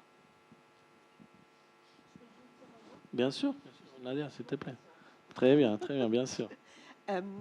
Just to complement, and I will say just one sentence, I think it's my colleagues explained it super well, and I fully agree with that. But the only carve out that I would put is, so everything needs to be measurable. So this is my point of infrastructure. So I think, you need to go where the money is. Right? Because the target is to finance projects, in my very simple mind. That means that basically we need to speak the same language as financial institutions, as private equity investors. I've been, for the past 3-4 months, speaking to private equities, 100 of them, to actually see how we can attract financing and to grow projects. So that's a real example. And what is lacking is this ability to demonstrate, track, and give transparency. So that's the risk element when you try to convince basically to invest into, I don't know, a carbon capture, project that is highly capital intensive, that you can say you take this risk for this amount of years, for this potential return, but this is transparent, you can track it, and at least you are aware of it, right? And then you give the choice, and I'm convinced that actually you attract much more financing by actually really thinking about the infrastructure piece. And that's actually, I think, what is lacking as well in the carbon market today, or not good enough, let's say, not mature enough. Thanks a lot to all. I think your question was excellent because it really sparked a discussion, and it was congratulations to the question. And we are trying to get a couple of questions more. So we're going to take 2 more questions. The room is waking up with lots of questions. We'll take a first question right to your back, and then we have a second question at the back. So we'll take 2 questions, and if they can answer, take note of them. Please let us know also if you have a panelist in mind already to answer it. Yeah, thank you. So my name is Alia. I'm a legal director, ESG director for MasterCard. So my question is toward Paul. Indeed, I think there's a lot of potential in terms of carbon credit project in the continent. The issue I see, well, from a company perspective, is we can't, we are interested. As a lot of companies like MasterCard, we have net zero goals. We are very much interested in those projects. Actually, we do have our own Priceless Planet Coalition, but the issue we are facing is the follow-up on those particular projects. The fact that we are leveraging those projects to make some assertion about our net zero goal, for instance, and the greenwashing risks behind those projects. And what do you think the measures that the continent, the countries, Morocco in particular, or other countries should take in order to encourage those particular projects here and offer the guarantees that companies are looking for while they are buying those credits from in relation to those projects? Thank you. Thank you for the question. So we had a question that was a lady who had asked first. So gentlemen, I apologize. We'll come to you right after. Go ahead. Je peux parler français? Oui, bien sûr. Bonjour, Nezha Bourassi, experte en fiscalité environnementale. Ma première question concerne la gratuité carbone. Précisément, comment est-ce que la persistance des allocations gratuites de quotas carbone peut-elle affaiblir l'incitation à la décarbonisation et plutôt mieux émerger le risque de fraude carbone et des opportunités au sein du marché carbone? Donc, précisément, c'est la gratuité carbone. Merci beaucoup. On va prendre cette question. Qui va la prendre dans le panel? Oui, On a la première il y avait question, la première pour, Paul, question pour Paul. et la deuxième question qui répondra. D'accord. Ok. On va passer à la troisième question et on va répondre en Paul même temps. volunteers very Great. gentlemanly. Hello, everyone. My question is actually for Paul Matura. Hopefully, I pronounced your last name right. Ashraf Benani from the French Development Agency, more particularly Expertise France. My question, I actually have three questions, if you don't mind. The first question is in relation with the slide that has been displayed earlier, with the challenges of the SWOT analysis that have been displayed, the challenges that could be more relevant in terms of the Moroccan economic model, because you obviously work with other countries. So what would be the most challenge or the stumbling block that Morocco can come across as soon as we start, in proceeding in terms of this approach? The second question, how can we align this initiative with what's being done currently with the governments? I have here a representative from the European Union, the World Bank right next to me. So we have initiatives that we are conducting with the government. How can we align this with the government initiatives, given the fact that you've mentioned a few times the taxonomy? So it is a strong component. Third question, and the last one, it is, have we thought about constituting an entity that will supervise this approach? Thank you. And just to get it right, Ashraf, all of them to Paul. Okay. I think you have quite a backlog there. Shall we just move and answer them, and then we maybe hopefully Paul, can the take challenge something. for you would be popular demand. So how do you sum up all your answers of 4 questions in just a few minutes? The challenge is on. Thank you so much for the questions. I think because I think there are a lot of overlaps in the issues, so I'll just try and put it all in context. I think first and foremost, as we try to really make sure that there's clear alignment with the evolving global standards and expectations.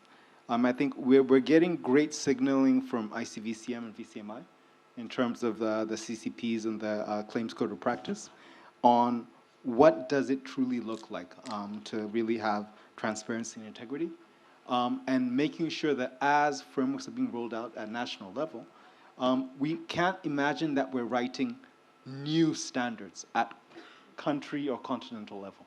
We need to be showing how we're best aligning to, and then really translating operationalization in our context to what we're seeing at the global level.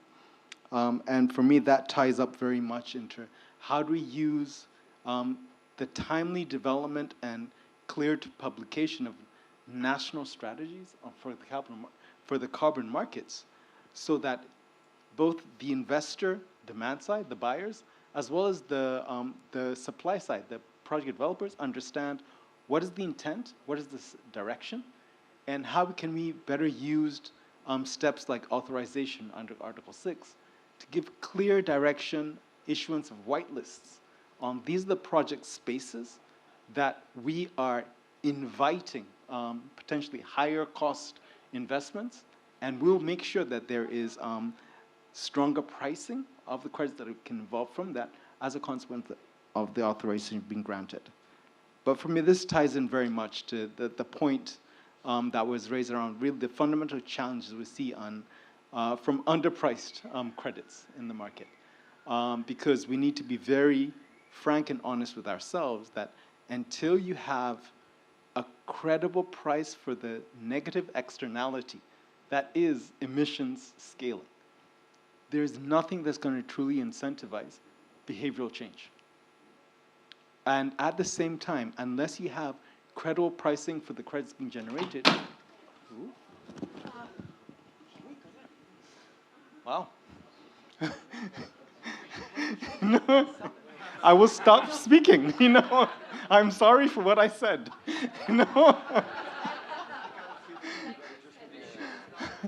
No, exactly. Can we have some sound so we can push the chairs a little bit in front? Let's try to bring it closer. Yeah, I wish these other panels actually. Exactly. All right. This was not part of the plan, but please bear with us. At times it happens. Paul is to blame for this. But I think very much tied to the point around appropriate pricing is also making sure that there are appropriate incentives to invest and scale these projects. It's very easy to say that there is a huge opportunity on the continent, but how much can credibly be invested in high quality, high integrity when you're looking at $3 to $4? Until that changes, there's not a right incentive to really invest and pour in long-term capital necessary to build these projects to the right level and scale. But when you look at some of the challenges and risks that need to be unpacked, so central is making sure you start with clear policy direction at national level. This is our strategy to achieve this. And this is the support and transparency that's going to be put in place to make sure there's appropriate institutional and governance structures at national level, so people know who they're going to be questioning, who's the designated national authority. When you look at the national registries, how do those connect with global registries? How do we ensure there's very strong capacity being put into ensuring there's no double counting, that there's no uncertainty around. We like to bounce around the concept of greenwashing. Sometimes I feel it is used as an excuse, not enough focus on how we granting assurance that it is not there. There's sufficient structures in place. There's effective oversight, coordination, and enforcement of the right kind of practices. But I think with all those steps, we need to really make sure that whatever is being adopted at a national level, at a regional level, it is well aligned to the global fundamentals. Because what you're developing needs to be acquired. There needs to be demand. And unless you're aligned to the realities in that demand space, you're not speaking the right language, as was very well put, to really incentivize and catalyze the right kind of investments to occur in a timely manner, and for a longer-term investment nature. Because why it's so central to really take those steps around authorization is you have governments making clear statements about what are they seeing as aligned to national priorities, what are they really giving some level of affirmation that the benefit sharing structures in place are aligned to make sure you have strong community participation and support for effective operationalization. And how you're making sure that there is clear national taxonomies in place. That when we say this, everyone knows what the definition of that is, and it's not different, it's not unique to our space. It's aligned to practices and expectations. But I'll talk endlessly, but to the point made on how do we put in place a continental oversight and supervision, that's a challenge. But if anything, you need to start with building appropriate institutional and governance structures at national level, and then from there work towards, to the extent to which they can coordinate and build consistent practices and approaches. We've been doing a lot of work with the AU Commission, the UN Economic Commission for Africa, as well as the African Development Bank, to see to what extent continental institutions can really start advocating for some level of coordinated African standards of practice. So not every country is trying to make it up on their own, but there's an understanding of what do we stand for Africa and what can we deliver as Africa. And therefore, if you have some level of alignment in those practices, then you can take that next step on how you have cross-border coordination. But I think we've seen very positive messaging signals coming from the likes of the West African Alliance for Carbon and Climate Finance, where you see the national focal points under UNFCCC are at the forefront of saying, this is what we're trying to do, and how do we make sure we're speaking a joint voice? We're seeing that in West Africa, we're seeing that emerging also in East Africa, and we're seeing the opportunities for alliance to come up in North Africa and South Africa. It's only through structures such as those alliances they'll be able to start working towards having a common coordinated voice. As the Africa Carbon Markets Initiative, with our partners at Climate Action Platform Africa, we're also trying to really effectively engage on the putting in place of, if anything, an advisory group at continental level that can provide a reference from the different governments to understand what can we work towards, how do we make sure we're well aligned to global standards, and how do we make sure that we're not fueling the race to the bottom. If one country seems to have too rigid a structure, they'll just go next door, where they'll take any price with none of the transparency, none of the assurance. Thank you. Thanks a lot, Paul. Yes, I think it well-deserved applause. Very comprehensive answer, and particularly touching on the challenge for the continental, minimum common denominator or minimum standards. I think a lot of work being done by Africa Carbon Market Initiative, Western Africa Carbon Market Alliance. I just wanted to take 5 seconds to recognize the work that has been done in Morocco for the national framework, because many of the partners are here with us. The Ministry of Energy Transition and Sustainable Development, working on the Article 6 infrastructure. There is a clear now linkage to the CDN. White list is basically anything that is conditional. Negative list is anything that is unconditional, and then there is anything that is not in the CDN is actually on a case-by-case approval basis, but there is already a structure to approve Article 6. There is a lot of work being done by the ministry with the support of partners like the EU, GIZ, GGGI, World Bank, AFD. I'm certainly forgetting somebody, but I mean, I think Morocco is, and the reason also there are national partners that are interested in Morocco positioning itself as a hub. It's also because it's relatively advanced in this. So I just wanted to note that, because I know the national context enough to speak about it, and I'm very happy of being in Morocco and working on these issues. Is maybe some other question, or we need to wrap up? Yes, we need to wrap up because we have one more presentation and a panel before we go for lunch. So I'll send over back to you to wrap up. And okay, well, I just want to thank everybody. Maybe give you like some sort of elevator pitch for closing remarks based on what we heard today. Again, it was a pleasure, and maybe just if we may just, I will follow the same order that we have used presently. So first, Nadia, if you want to say some brief words to close. Yes, thank you very much.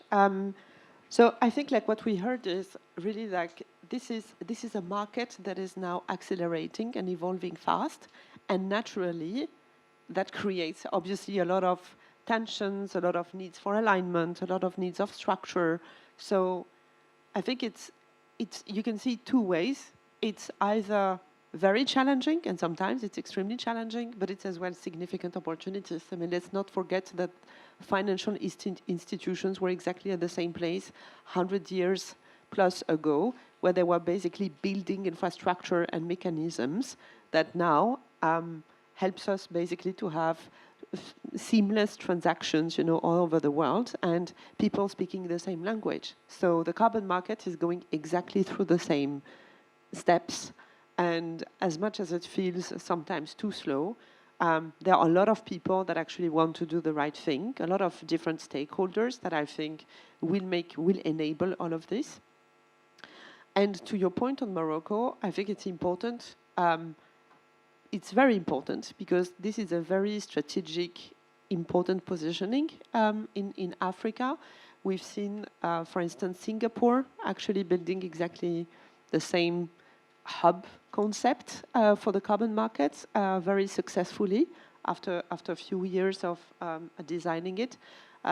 So I have a lot of, I think this is definitely taking the right steps and going into the right directions.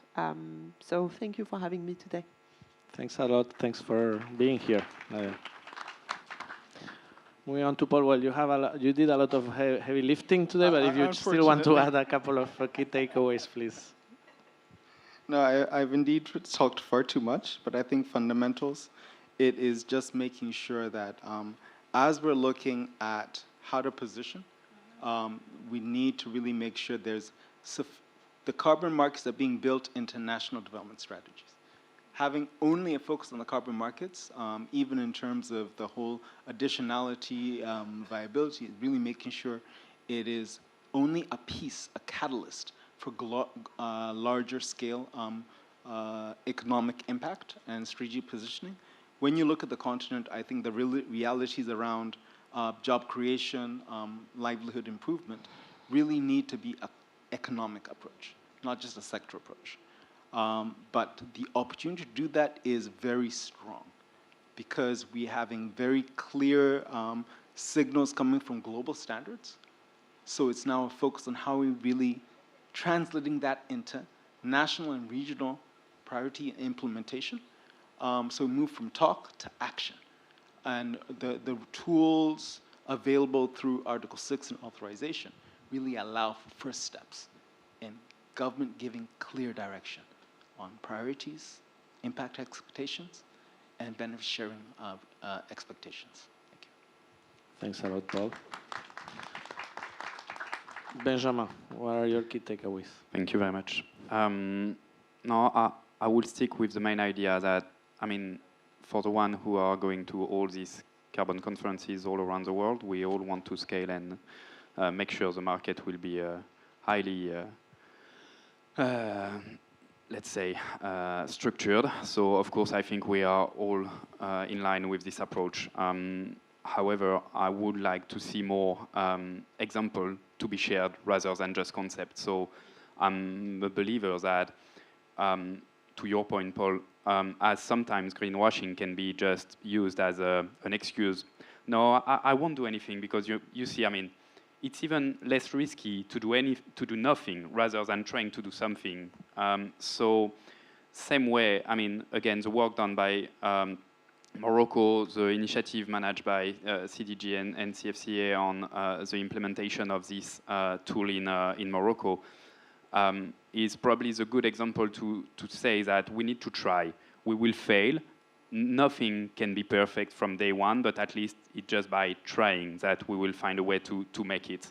The market is evolving also so fast that if we are also waiting for the new regulation to come, we will be just waiting forever. So trying to find our own way, our own pathway, thinking about collaboration when it's possible, rather than always seeing it from a competitive point of view.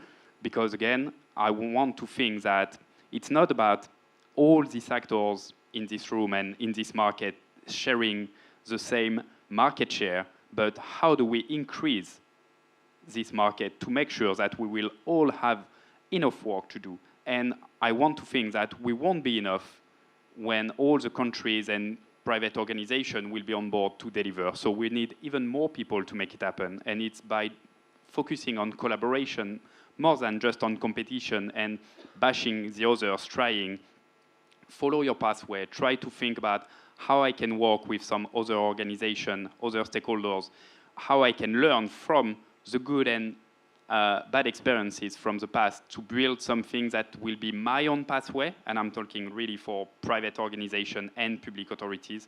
Think about your own pathway, and you will see that organically some other stakeholders will join, and you will manage to create something, and you will let on the side what is not working, fair enough, but at least you will also build your own education and let's say trajectory, and it will be probably the most important takeaway from your own perspective. Thank you a lot, Benjamin, very inspiring. Pour clôturer peut-être alors, cher Houda, notre partenaire national, la CDG. Merci Manuel. Moi, ce que je voudrais dire très brièvement, c'est que la CDG, elle est engagée, et fortement même engagée à mettre en place ce marché volontaire du carbone.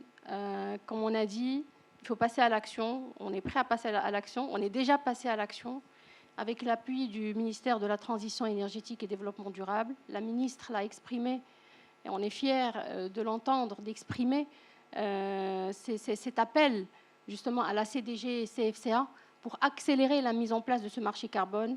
Le momentum est là, l'expérience est là, à nous de mettre en place les prérequis nécessaires en parfaite coordination avec le gouvernement. Tout à l'heure, il y avait une question sur l'alignement. On est parfaitement aligné entre ce qui est en train d'être fait au niveau de la conformité, mais ce qui est en train d'être fait sur le marché volontaire. Donc nous sommes engagés, prêts à relever ce challenge et prêts à mettre d'une manière très rapide, concrètement, cette infrastructure du marché carbone au Maroc. Voilà. Bravo, merci beaucoup. Thanks a lot again to the panelists, and then over to you, Iris, so we can Thank you move so much. Let me ask you something. Have you ever seen panelists who handle stage incidents with such grace? Can we please give them a round of applause as we welcome them back to their seats? That was truly brilliant. You showed us and proved us that a little bit of chaos just makes you even brighter. So thank you so much. You can go back to your seats. Now, moving on to the next, we're going to have a next speaker who's none other than Mr. Aziz El Kiari, who is the Director, Business Development and African Cooperation at CFCA, to come and give his remarks. Let's give him a big round of applause as he comes on stage, please. Thank you very much.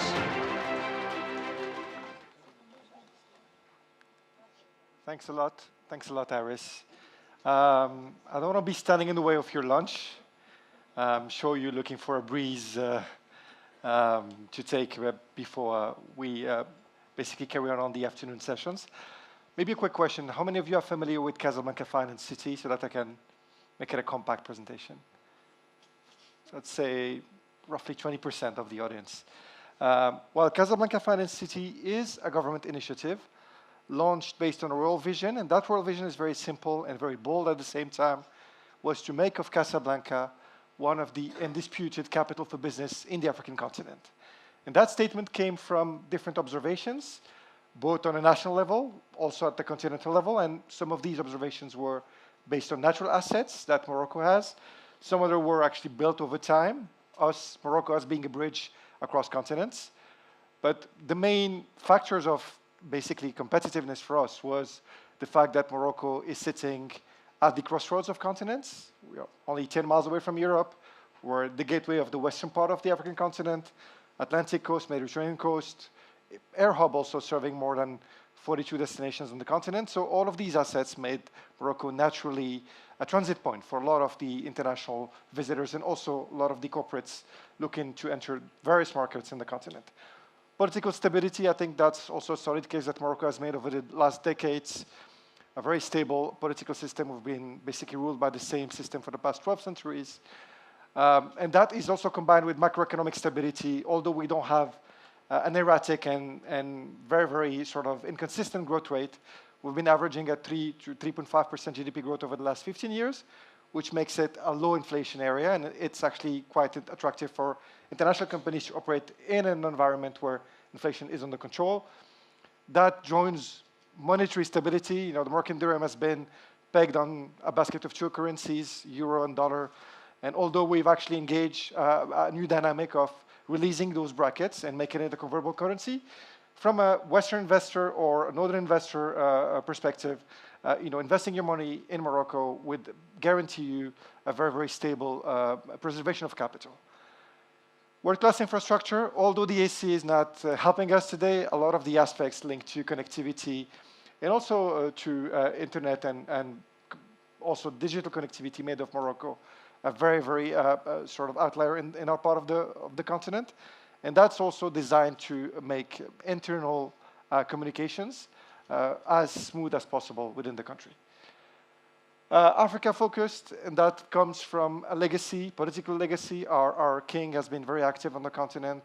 Our continent was basically the stage of most of the international visits that we held at the head of state level.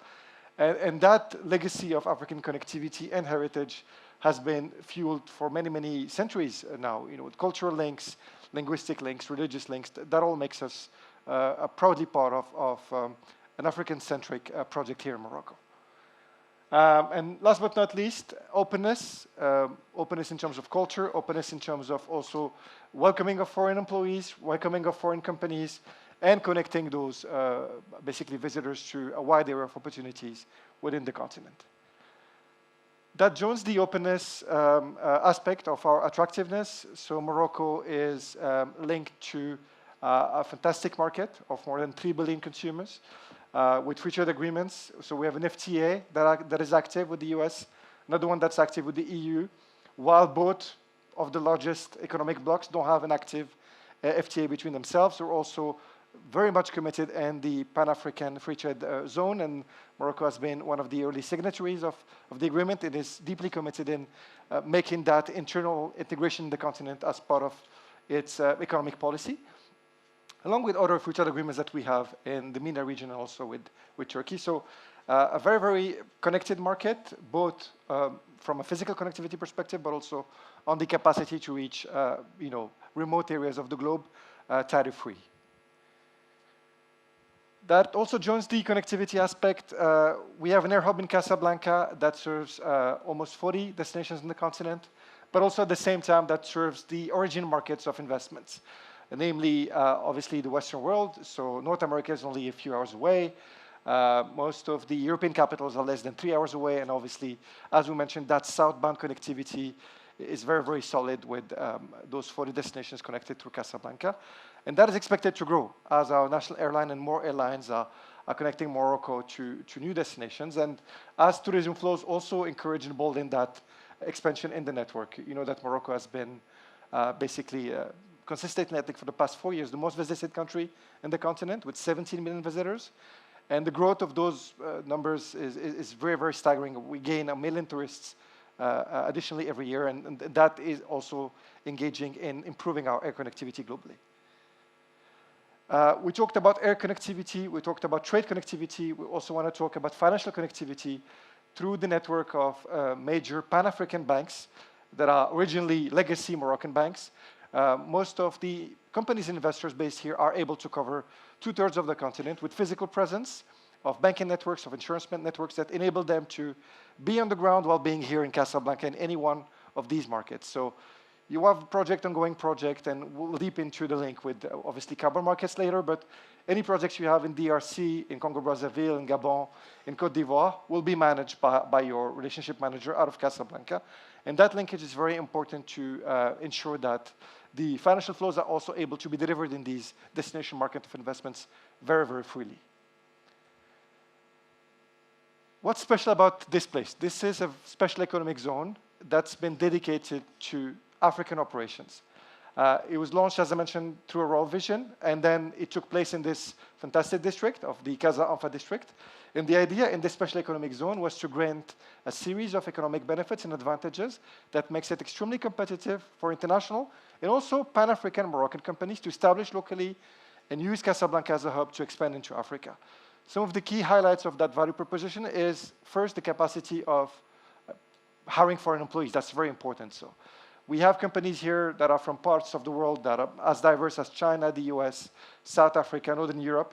And some of them have been able to hire 90%, 100% of their staff in foreign employees. It's done here locally, and it's done within 7 to 10 days through a very special fast track that we have with the Ministry of Labor. So you can establish here and hire 150 Chinese expatriates, and it's done within 7 to 10 days. Very easy also to, and that's important to basically apply for licensing here. We have a one-stop shop in Casa Finance City, so whether you're a bank or financial institutions, insurance company, any type of licensed activity, we are your one-stop shop in applying for license, and we secure the follow-up on that licensing process throughout all the steps as a key partner for you to establish and be licensed locally. I mentioned that Africa was the focus of that special economic zone, and that's also at the core of our strategy. So from the early days of Casa Finance City back in 2012, we decided that we had to develop our own diplomacy of foreign affairs in parallel of Morocco's diplomacy of foreign affairs. Ours is deeply focused on economics. So what we do in the continent by signing partnerships with 21 now, 22 countries in the continent, is to sign partnerships with basically investment promotion agencies, lively institutions in these countries that are encouraging investment, facilitating trade flows within the country, and making sure that we expose investment opportunities of these countries here in Casablanca with our investors, but at the same time, we're also able to basically ensure facilitation of installation and operations for our members should they decide to operate in these markets. So it's sort of a South-South partnership agreement and dynamic that we've been nourishing for many, many years. Every month we receive 2 delegations from fellow African countries. So within a year you receive 20 to 24 delegations, and at the same time we organize a yearly tour in Africa that we call the Africa Tour. Probably rebrand that into something more original, but what we do is we take a delegation of 20 companies, 25 companies, and we take them to basically meet with private and public sector key stakeholders in the continent. Last year, I think some of the members are here, and they were part of that delegation. The initial basically trip was on Senegal and Côte d'Ivoire, and this year we're considering to do a trip in Benin, Togo, and Ghana, all in the same week. And that's actually something that we really, really dedicated on, and that's something that will benefit the narrative that will develop for carbon markets. Obviously, this is a special economic zone, so very comparable with sort of the type of advantages you get in economic zones. It's tax-free for 5 years for any operator choosing to domiciliate here. Then they also get access to a reduced taxation on payroll. So payroll tax here is roughly half of the rate that you would pay outside of Casablanca and Morocco. There's no dividend tax whatsoever, so companies operating here, paying dividends outside of the country, back to the mother company, enjoy a dividend-free and withholding tax-free regime. And obviously, that comes with also the capital flows aspect of the equation, meaning that when you repatriate money into the country of investment, original mother company, then you can do it also in the original foreign currency of investment with no limitation whatsoever. That means that there's no freedom exchange control in Casa Finance City, and it works independently as an international hub. Some of the big names we have as part of our community, obviously most of them are Fortune 500 companies, but we also have smaller players that are basically more specialized. Climate finance is a key area of specialization. Obviously, carbon markets is something we're looking at, and we'll explain that in the next slide. But it's a good mix of international companies, both financial and non-financial. And most of them operate in Casablanca over at least 5 to 10 countries covered from Casablanca. So some have Northwest Africa coverage, Pan-African coverage. Some have actually more countries than Africa in their scope of coverage from the HQ in Casablanca. And the idea is to build the expertise on the continent on every single industry line through the presence of our companies in our community. So now why carbon markets, and what makes us, we believe, what makes Casablanca and Morocco a legitimate hub to establish as a carbon market operator? Well, a few aspects, obviously. The first aspect is the legacy of Morocco. We mentioned renewable energy. We've been pioneering with this respect, with the first, one of the largest solar power, project globally. Also, leadership from a capacity building perspective, leadership on organizing the national events focused on climate. So a whole legacy of involvement of the kingdom in developing a positive narrative about climate change, and also developing a positive narrative about the capacity for Africa to play a key role in that climate change policy. Then we had to identify what key areas through the value chain of carbon markets could be very, very beneficial for companies to enjoy while being here. And we've established a series of key elements of positioning through which we want to facilitate the implementation and the thriving of carbon players in Casablanca. First of all, financing decarbonization projects, nothing really, really big in terms of scope or scale. We're talking here about de-risking projects to make them viable and to make them capable to reach viability stage, and then obviously reach a later funding stage for their own development of the project. So feasibility studies, capacity building, pre-vetting projects on behalf of governments, and that we can do within the Article 6 agreement.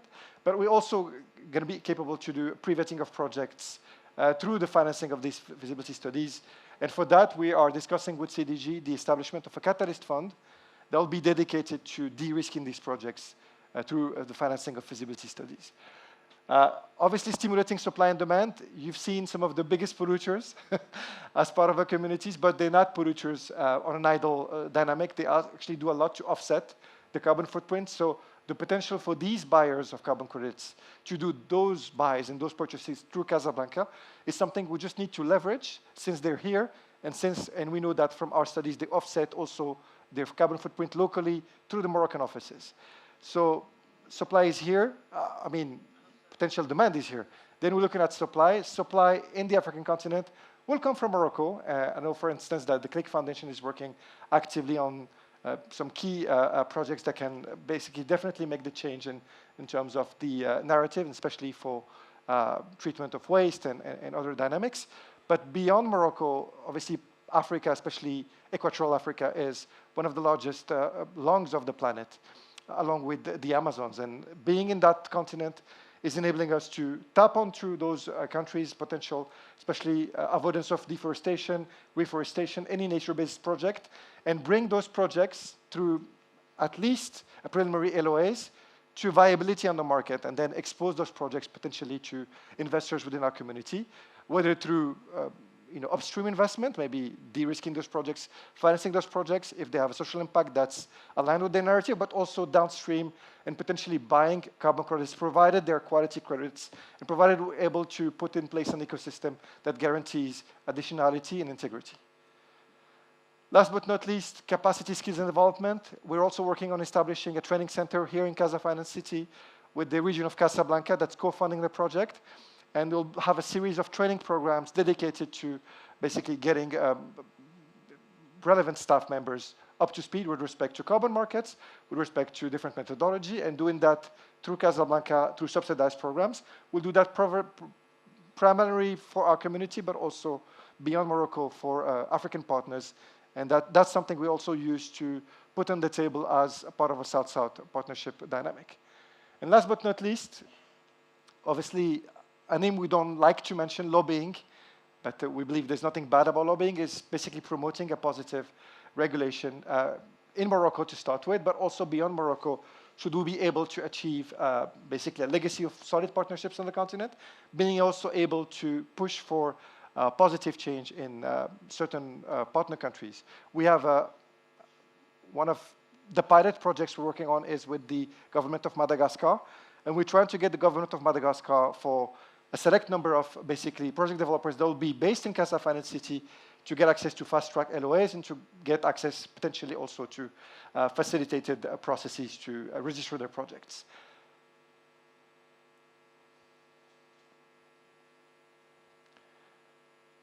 I think that's been said already. Morocco has solid background and track record in being legitimate with respect to climate change. But maybe highlighting the fact that we are working on development of an ecosystem of project developers primarily, but not only that, also VVB operators, MRV solution providers to establish in Casablanca through a very aggressive and voluntarist value proposition. So we establish project developers here really tax-free for 5 years. We make sure that they have access to free offices for the first 2 years. We also make sure that they travel with us in subsidized trip in Africa without having to spend enormous budgets in budget development. And we've been able to attract first, I'd say, promotion and wave of project developers. One of them is here, Sentinel Earth, and Dalil has been working with us to establish locally, and they have a very, very bold project to develop projects under Article 6 and also on VCA markets through Casablanca. But we're also having, obviously, active conversation with the Innovex ecosystem, with Torba and OCB Group subsidiaries, but also some niche project developers such as Ficotech that's been developing niche solutions through sequestration, through the algae aquaculture. So 4 or 5 project developers, 1 VVB already established here. Keep in mind, we've launched this project only a few months ago. The idea is to have an ecosystem of 10 to 12 operators here in Casablanca by end of the year, and to keep on, obviously, providing that aggressive value proposition that makes setting up in Casablanca a virtually cost-free decision to make. I think that's pretty much it. Thanks a lot for your attention, and I'll leave the floor to Iris for the next panel. That was such a great, great presentation. Can you give him another round of applause, please? Very technical, very straight to the point. Now we have only one thing standing between lunch and you. One last panel. So the lady that I'm going to call on stage has the biggest task, which is to get you entertained enough to not escape for lunch. Mona, are you ready for this? All right. Let me welcome Mona Ayoub on stage. Welcome, Mona. She's going to be the moderator for this session. She's a climate policy advisor with 10 years of experience in climate change, climate policy, and climate finance. She's currently working with GIZ Morocco on the Just Project transition. Over to you. You can welcome your panelists. Thank you.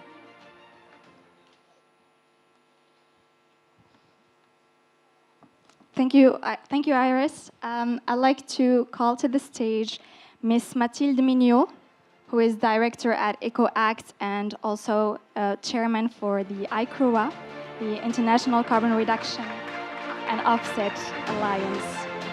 I'd like to also call Mr. Ousmane Fall Sarr, who is coordinator of the West African Alliance on Carbon Markets and Climate Finance.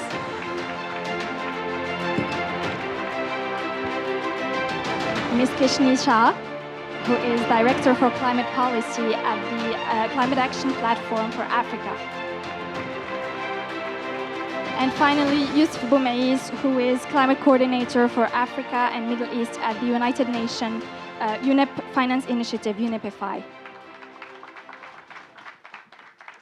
Hello again, everyone, and welcome to our second panel on buyers and investors' perspectives on Africa carbon markets.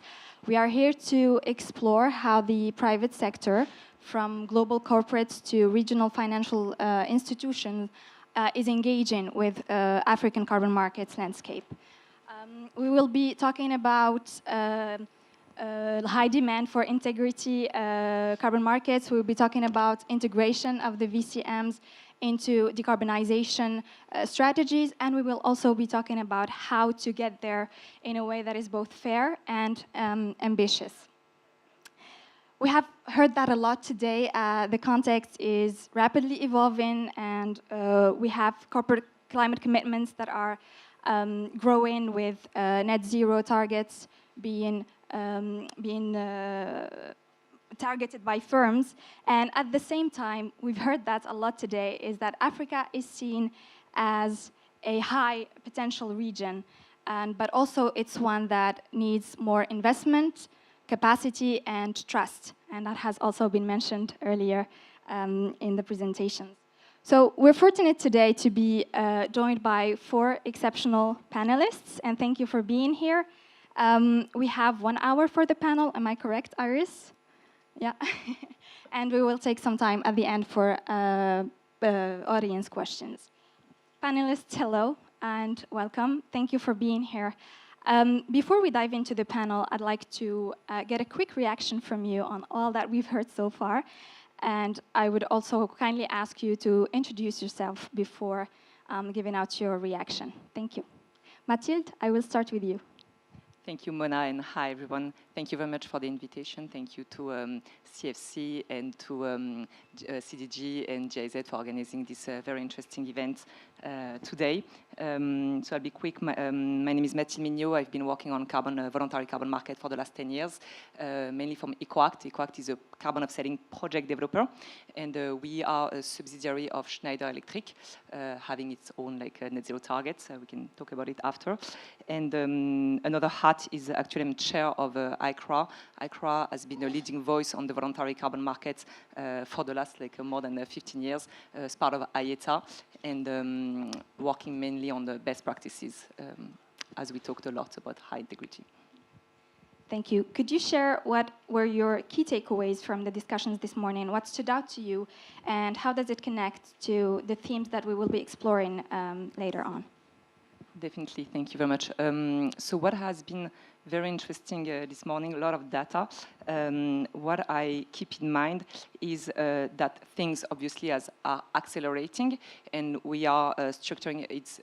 The Singapore example has been shown as a hub that has been an example, and where Morocco can definitely be this hub for Africa. So this is something that has been, and I think, very clear from this morning talk. So won't go into going back to this, but what is interesting is the next phase, I would say. Once we have put in place all of this, and great work is being done right now, is how do we implement, in where, what do we invest in, and what are the type of projects that the corporate and that the investor can look into to actually implement these targets and this NDC. And on this note, I think what Andrea, you mentioned like 1.5 gigaton per year. That could be like what offers Africa by 2050. So how can we implement the conditions for carbon offsetting project developers such as EcoAct to be able to develop our activities here? So a lot has been said by Aziz just before, which was very interesting. And how can we set up this project to be able to respond to the corporate demand? Because as everything is accelerating and the market is being structured, the demand is growing. So we need to tackle this demand. And I think the conditions are being set up. Now we really need to move to implementation in this acceleration phase. And yeah, thank you. A lot has been done yet. Yeah, that's a great point. Thank you. Ousmane, I'd like to hear your thoughts on what has been said before. Thank you, Mona. Good afternoon, everyone. First of all, let me thank the organizer, CFC, CDG, and GIZ for giving me the opportunity to come back to Morocco. And thank you, Murat, for the invitation, because Morocco is the country where we created the West African Alliance on Carbon Markets and Climate Finance in 2016 during COP22. But before that, just to introduce myself, I'm Ousmane Fall Sarr. I used to work in Senegal in the Ministry of Energy, and particularly in the Senegalese Rural Electrification Agency for more than 22 years.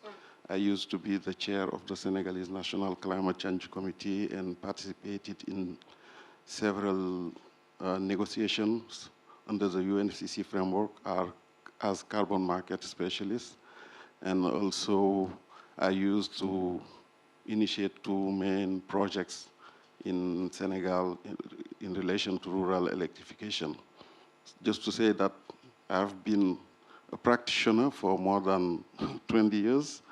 And based on this experience, we initiated in 2016 the creation of the West African Carbon Market and Climate Finance Initiative. And I am part of the expert panel of the ICVCM. So I'm really glad to be here today. And I found that the first session was really very informative.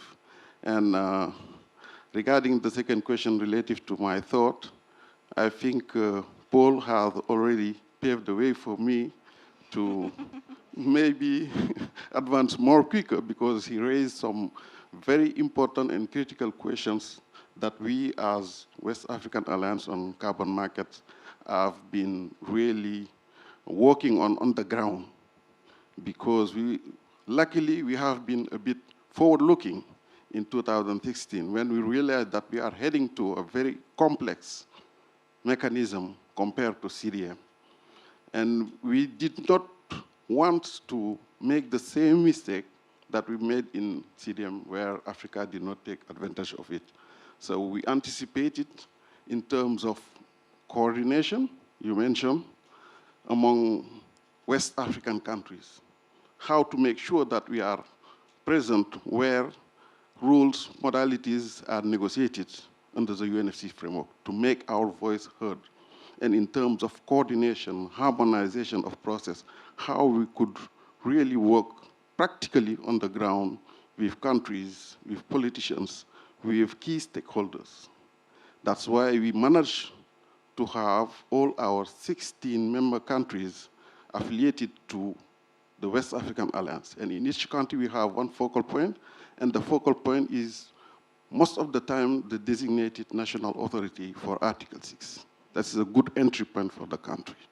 We managed to launch in 2023 what we call the West African Carbon Market Hub. That is a kind of framework where we can have in one place all the ecosystem of carbon markets, all the key stakeholders. The first edition was in Abidjan in 2023, and the second one was in Senegal last end of May in Pointe Sarène. And we managed to have in one place more than 300 people from all over the world and the whole ecosystem of carbon markets. And one of the main outcomes we got out of this hub is a ministerial declaration that we had from West African ministers who really engaged to accompany the process of putting in place regulatory framework that are really attractive for the private sector to work for fair benefit sharing mechanism in our region and to see how best we can harmonize and have a sub-regional platform in West Africa. This is really very important because political buy-in is key when you want to operationalize carbon markets in the country. But the next step is the implementation. How to make sure that concrete projects are implemented on the ground. How do we do to access to finance, etc. So I stop there. Thank you so much, Ousmane. Kishni, after a brief introduction of your experience and your background, could you share what stood out to you from the discussions earlier? Thanks, Mona. I think, as was said earlier, this panel sits between lunch, or before lunch. That's a tough one. So I'm Kishini. I lead the policy work at Climate Action Platform for Africa, CAPE for short. CAPE really exists to identify and unlock climate-positive growth. So the notion that climate is well positioned to drive economic growth, job creation, and sustainable livelihoods, all while reducing emissions. Essentially, we're a systems orchestrator. We bring together project developers, government, investors to try and create that ecosystem that is really required to drive some of this forward. I think in terms of my reflections, some great discussions this morning. I think for me, what resonated really strongly was the recognition that Africa has both supply potential and political will. The world needs Africa not just to participate or to be a recipient of climate funds, but an active stakeholder in this sort of global move towards climate action. You know, and I think we're going to get into this discussion, but I think at the same time, whilst the opportunity is there, and there's a lot of talk about global standards, Article 6, ICVCM, et cetera, it is really important that whilst adhering to those standards, we don't unintentionally exclude Africa due to some of the capacity constraints and the contextual mismatches.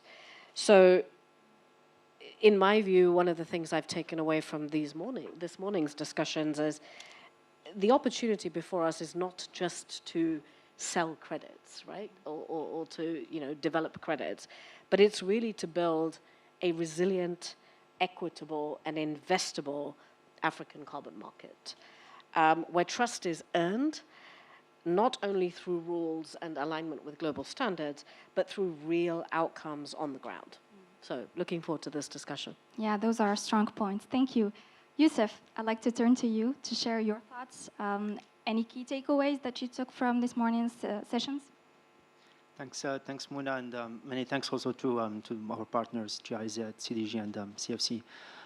So I'm Youssef. I'm the climate coordinator for UNEP-FI, covering Africa and Middle East. So UNEP-FI is actually the finance initiative of UNEP. We work on advancing the sustainable finance agenda of four big, I would say, group of stakeholders: banks, insurers, investors, as well as financial regulators, central banks or insurance regulators. And I'm glad also that some of our members are present with us, CDG and as well as Bank of Africa.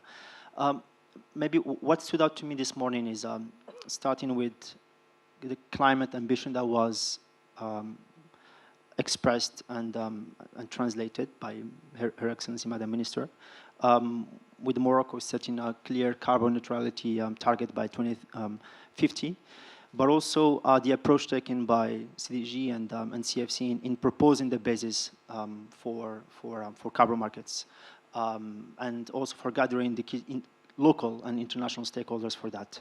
I think what also stood out was the clear identification of the challenges.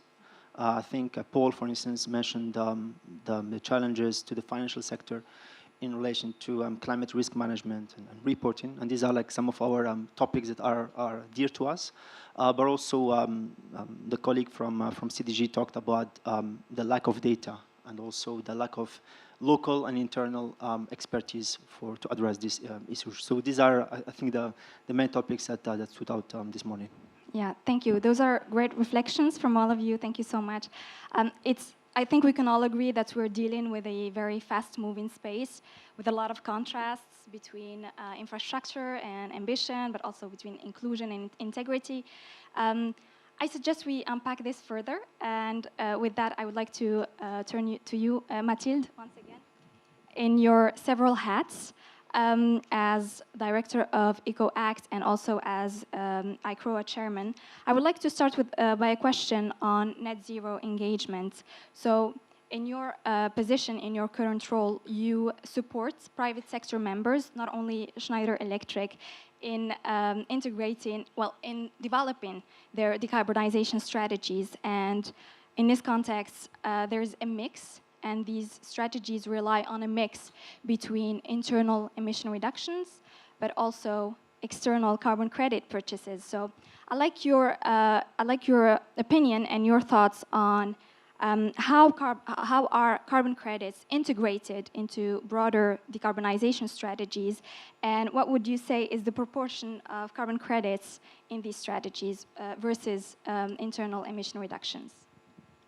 Thank you very much for the question, Mona. And I'll use my EcoAct hat, because EcoAct, on top of being a project developer, a carbon offsetting project developer, is a consultancy. So we advise corporates in their net zero strategy to reach and set up targets. So to answer this question, there is something that is essential for corporates as part of designing their climate strategy, is to have a framework and to follow a framework. Once they agree on a framework, that framework needs to be, that is going to guide their internal strategy and climate strategy. They will need to validate this internally with key stakeholders. And all of this takes time. So it's important to really think internally how they are going to design their climate strategy. And it's really a feedback that we have on a daily basis from corporates saying we need to design our own strategy, but things are evolving a lot. How do we manage between evolution of the market and internal discussion with top management and people who are not very all educated on the carbon market topics? So today, the framework that is mainly used by corporates for their net zero strategy across industries is the Science-Based Target Initiative. That initiative, so far you have almost 7,000 corporates who are following this initiative to set up their target. By the end of the year, they expect 10,000 corporates to follow this initiative. So this is an important, because that's how they are going to place, okay, what do we do in the reduction part and in the offsetting part? So in this, basically, maybe some of you already know, the objective is by 2050 to have reduced for 90% of their emissions. And the rest, by then, needs to be offsetted. So a lot of discussion at the moment that we have with our clients is, okay, but when do I start, basically? Should I start in 2049 when it's about oh, by the way, I'm not net zero by then? No, it's actually about starting now. And I mean, we are all agree between us that it makes sense, but it doesn't make sense for all corporates. So we need to really educate them on putting interim target, which is actually part of the ongoing consultation that SBTi is running to understand how to structure better their framework. But following this framework, then I will take the example of Schneider Electric. What do? Is that by 2030, they want to be net zero on scope 1 and 2. So basically, they are going to reduce as much as possible within their operation, but they know that they are going to use, such a huge company is going to use offsetting mechanism to reach that net zero interim target on scope 1 and 2. And then when you see more long term, so 2050, then they add scope 3. So basically, it's sort of finding the right balance. And the important point here that we sort of say to all of our clients is to say, don't wait, start now, because this project that we are developing takes a lot of time to implement, but also then to issue the first carbon credits. We are specialized in the nature-based solution. If you look at a nature-based solution project, like a forestry, it will take maybe 4 to 5 years to issue the first carbon credits when we talk about those type of projects. So we really try to have short and long-term reflection with our clients, investing in also projects that issue faster carbon credits or that are existing projects, to invest in those projects that actually needs those finance and that will use carbon credits to be financed, but also the long term. So basically, it's a mix between short and long term. But the main important message with our corporates is really reduce, but don't wait. Reduce and invest now. Globally, the part that is easier for a corporate to reduce is Scope 1 and 2, so really their internal operation, and where you will see most of their beyond value chain mitigation is to cover all of their other activities, named Scope 3. Yeah, thank you, Mathilde. And what I mainly take away from your intervention is the need for capacity building in corporates for them to ensure the ownership of the frameworks that are established and to manage the evolution, the external evolution of different global standards or else. And that is a perfect segue for my question to Osman, as we are all aware that the Alliance's core mission is capacity building. And for that, I wanted to ask you, building on your experience, but also on the last workshops that were organized for the private sector in both Senegal and Kenya, where do you see the most pressing capacity gaps? And how do you assess the readiness and the expectations of the private sector to engage in carbon markets? Mona, excuse me, just allow me 1 second to comment on what Mathilde have said. Please, regarding to SBTI work. That is really important because we need first to have demand and clear visibility in terms of pricing for us to really take advantage of carbon markets. That's why we as West African Alliance, we last year sent an open letter to the SBTI so that to encourage them to pursue their work on allowing their companies to use offsetting for their Scope 3 emissions. And I think it's really important and it can generate a lot of demand in that area. So coming back to capacity building, I think it's really important because we early realized that we are entering in a new era when it comes to operationalize Article 6 and also the voluntary carbon markets. So from private sector point of view, I think the first important issue is to have a clear regulatory framework that can facilitate private investment, build trust, and all the transparency needed for a private investor to work in our country. So we've been very active in developing blueprints, giving capacity building trainings to government officials, and also creating national platform within our member countries so that continuous communication with all the key stakeholders at the host country level is something that is done in a very permanent way. That's why we are working on having national carbon market platforms in our 16 member countries. So we are working on that to facilitate communication and awareness raising in the countries.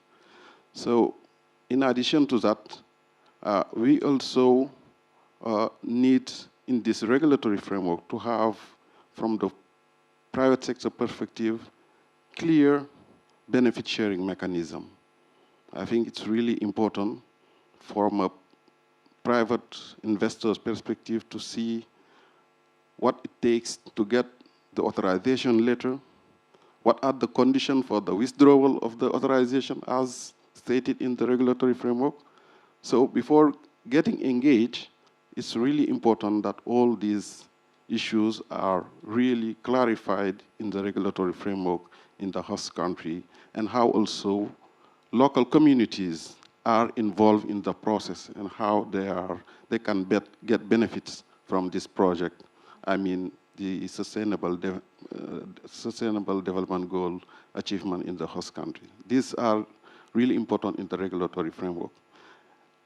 The other aspect also is the lack of capacity in our member countries, because now we are not in a situation where in the country you need to just to have in the DNA office one person dealing with everything. So you need to have a full staff. Many countries are now creating what they call carbon market offices with several experts, and also trying to build a roster of experts in their host country so that all the technicality of the carbon market can be handled in the host country, because there are a lot of issues to take into account: the methodologies, the standards, approval, the eligibility criteria. All these technicalities need to be taken into account in the countries. It's not the case for all our member countries, but we are trying to make life easier for our member countries by facilitating the exchange of experience to avoid some countries to reinvent the wheel. They can learn from other countries. That's why we have created within the Alliance many clusters, because we have some front runners like Ghana, like Senegal, like Cote d'Ivoire, but we have some early beginners.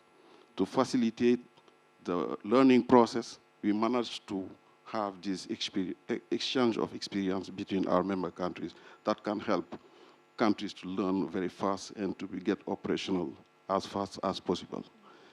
The last point I wanted to mention is the implementation. After having everything in place, after having concluded the negotiation in Baku last year, we need to have concrete projects on the ground. It's 10 years after Paris Agreement now. How to have concrete projects? Project origination is an issue, and part of the main challenges of this origination is access to finance. How to make financial institutions be aware of these opportunities, of these challenges, to have their mindset changed so that they can get in the carbon market. This is one of the most critical issues that we are facing in our countries. So I can stop there.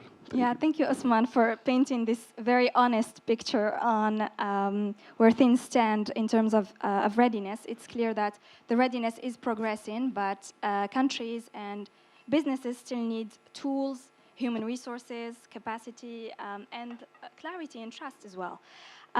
Kishini, let's build on that. So the Climate Action Platform for Africa has been supporting countries and developers in applying global standards.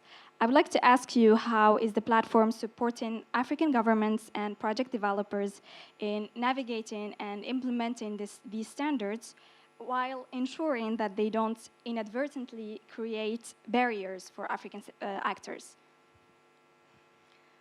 The short answer is we do everything that Usman says. So I think there's multiple components here, right? So I think the first thing is really about those regulatory frameworks, national policies that we keep talking about.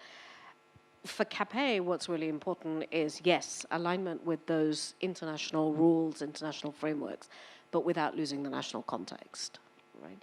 So we work with governments. We've been working with Kenya, with Zambia, with Tanzania, and others to really think through how at a framework regulatory level can you embed some of the global standards, ICVCM, VCMI, and Article 6.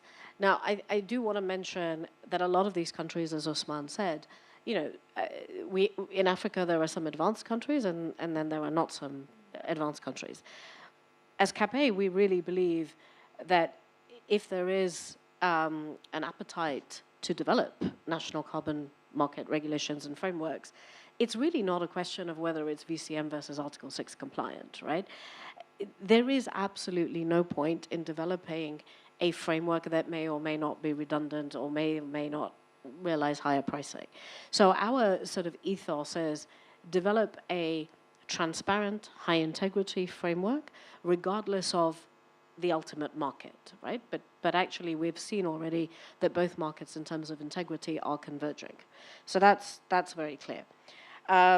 we've been supporting the Ministry of Green in Zambia develop benefit sharing guidelines. I know that's a really, really hot topic. Usman, you mentioned it.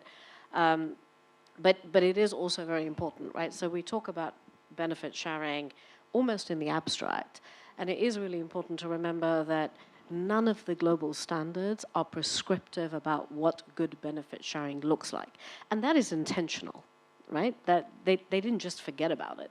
It's intentional because it acknowledges the need for very specific national contexts. So through our work in Zambia, yes, we align with the overarching principles of integrity, but how it is implemented and realized on the ground, for example, must take into account individual community structures.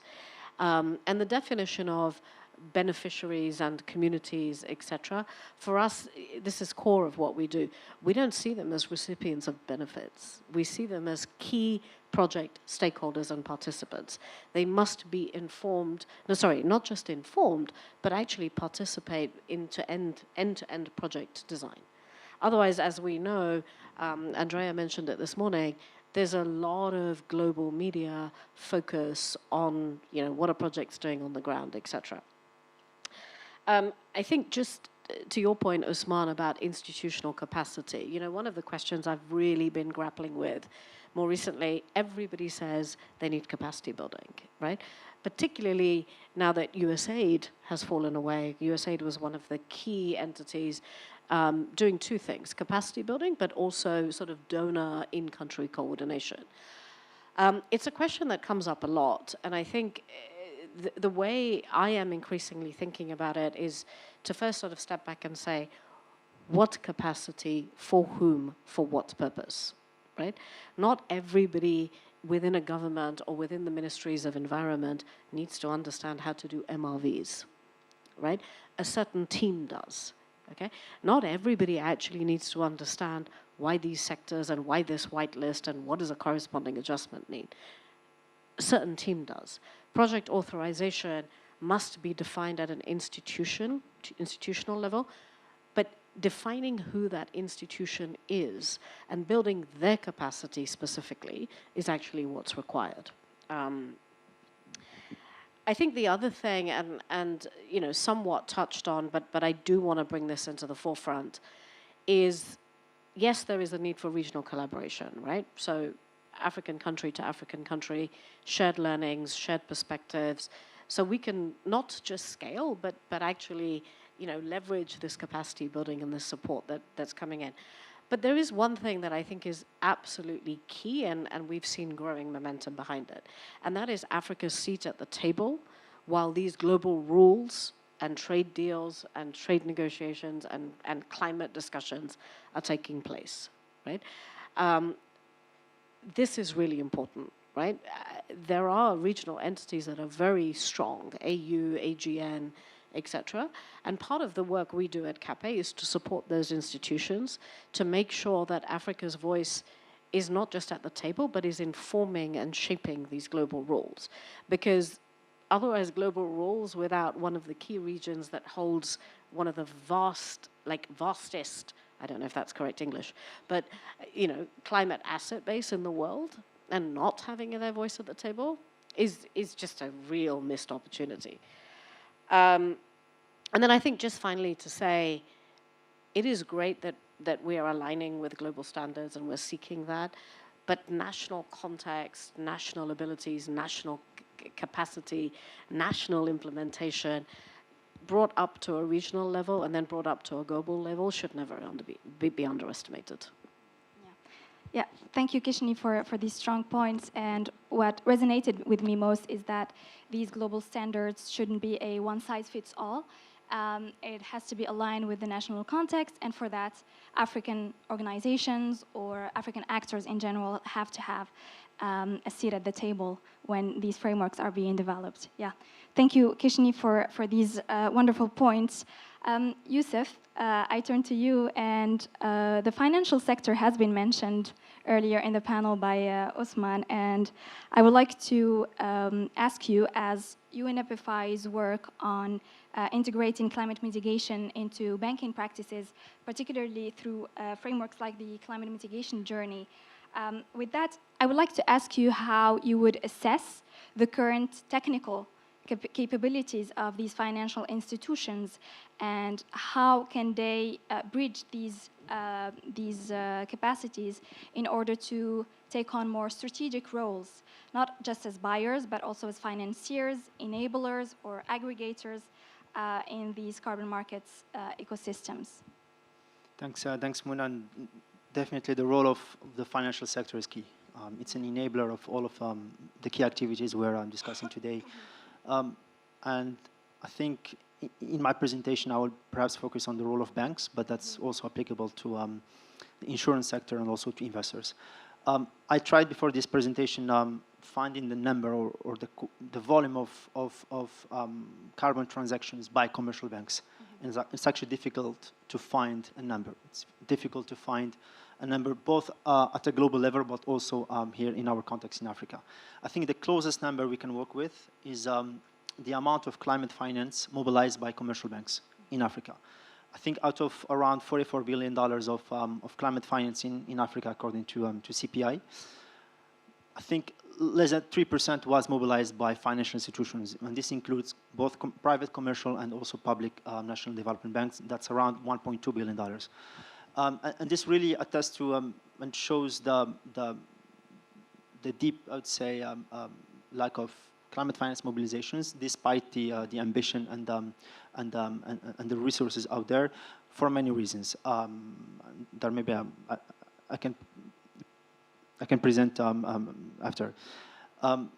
We see banks engaged in climate finance mobilization through two lenses. I think the first one is compliance, which means doing the strict minimum or just following the standard.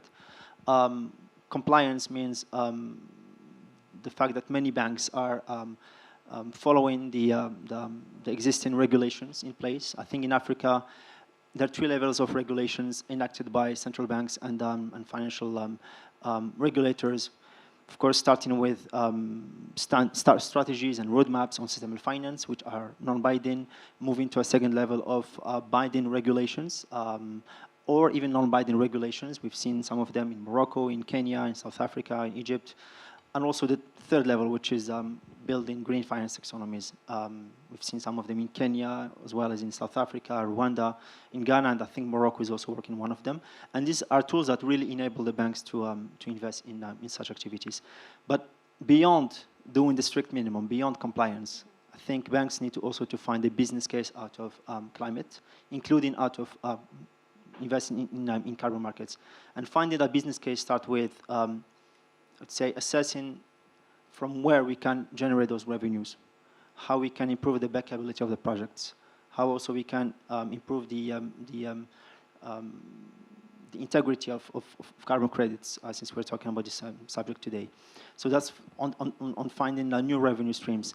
Also, from a comparative advantage perspective, those banks that advanced first in such topics are always leading and consider themselves, are being also considered by in the countries where they operate as leaders. And also, we're aware of the challenges that banks are face in this area, starting with the lack of internal skills dedicated to such topics. Also, the multiplicity of actors in the ecosystem, of frameworks, of policies and regulations, and the sustainable banker of every day is actually struggling to juggle between all of these topics. And one of the, I'd say, perhaps solutions to address that is trying to look at the end-to-end transformation for banks, starting with capacity building. So I echo what Mathilde and also what Usman and Dan Keshine mentioned on capacity building. And we actually focus on that capacity building work by building the internal capabilities of banks.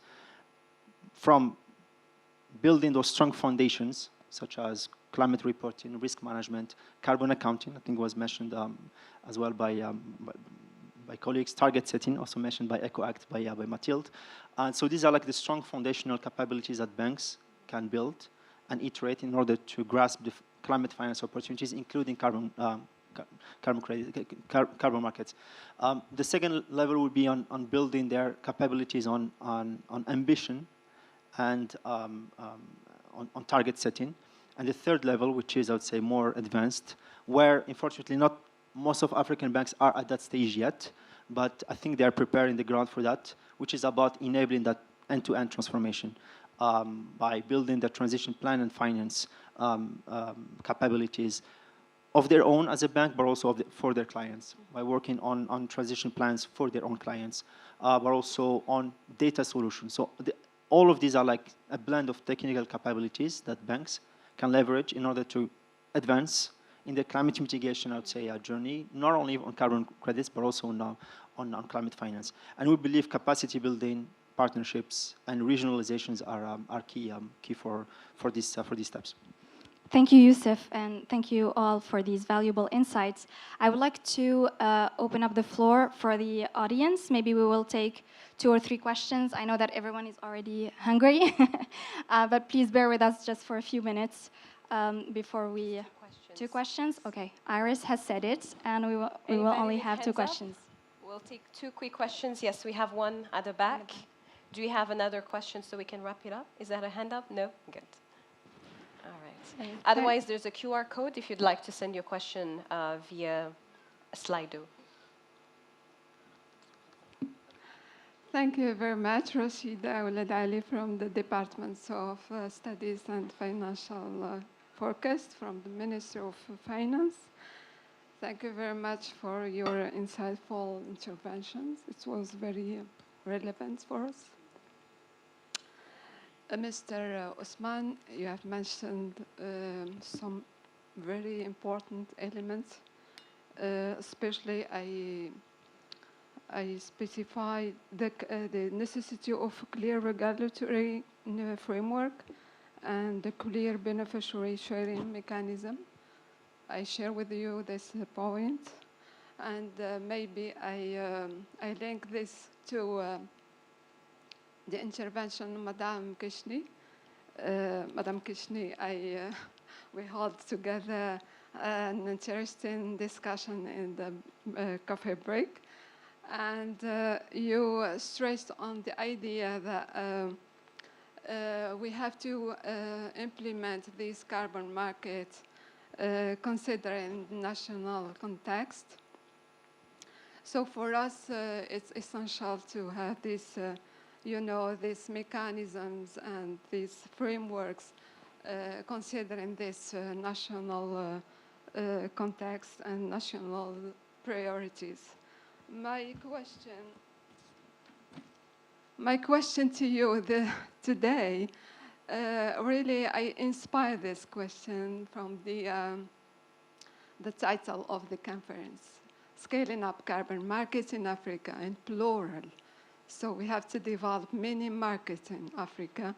And the idea here is how do you see the scaling up of the different carbon markets which are implemented on the national foundations to markets as the scale of Africa, because we know that to have relevant carbon markets, we have to scale it to the scale of the continent, like was the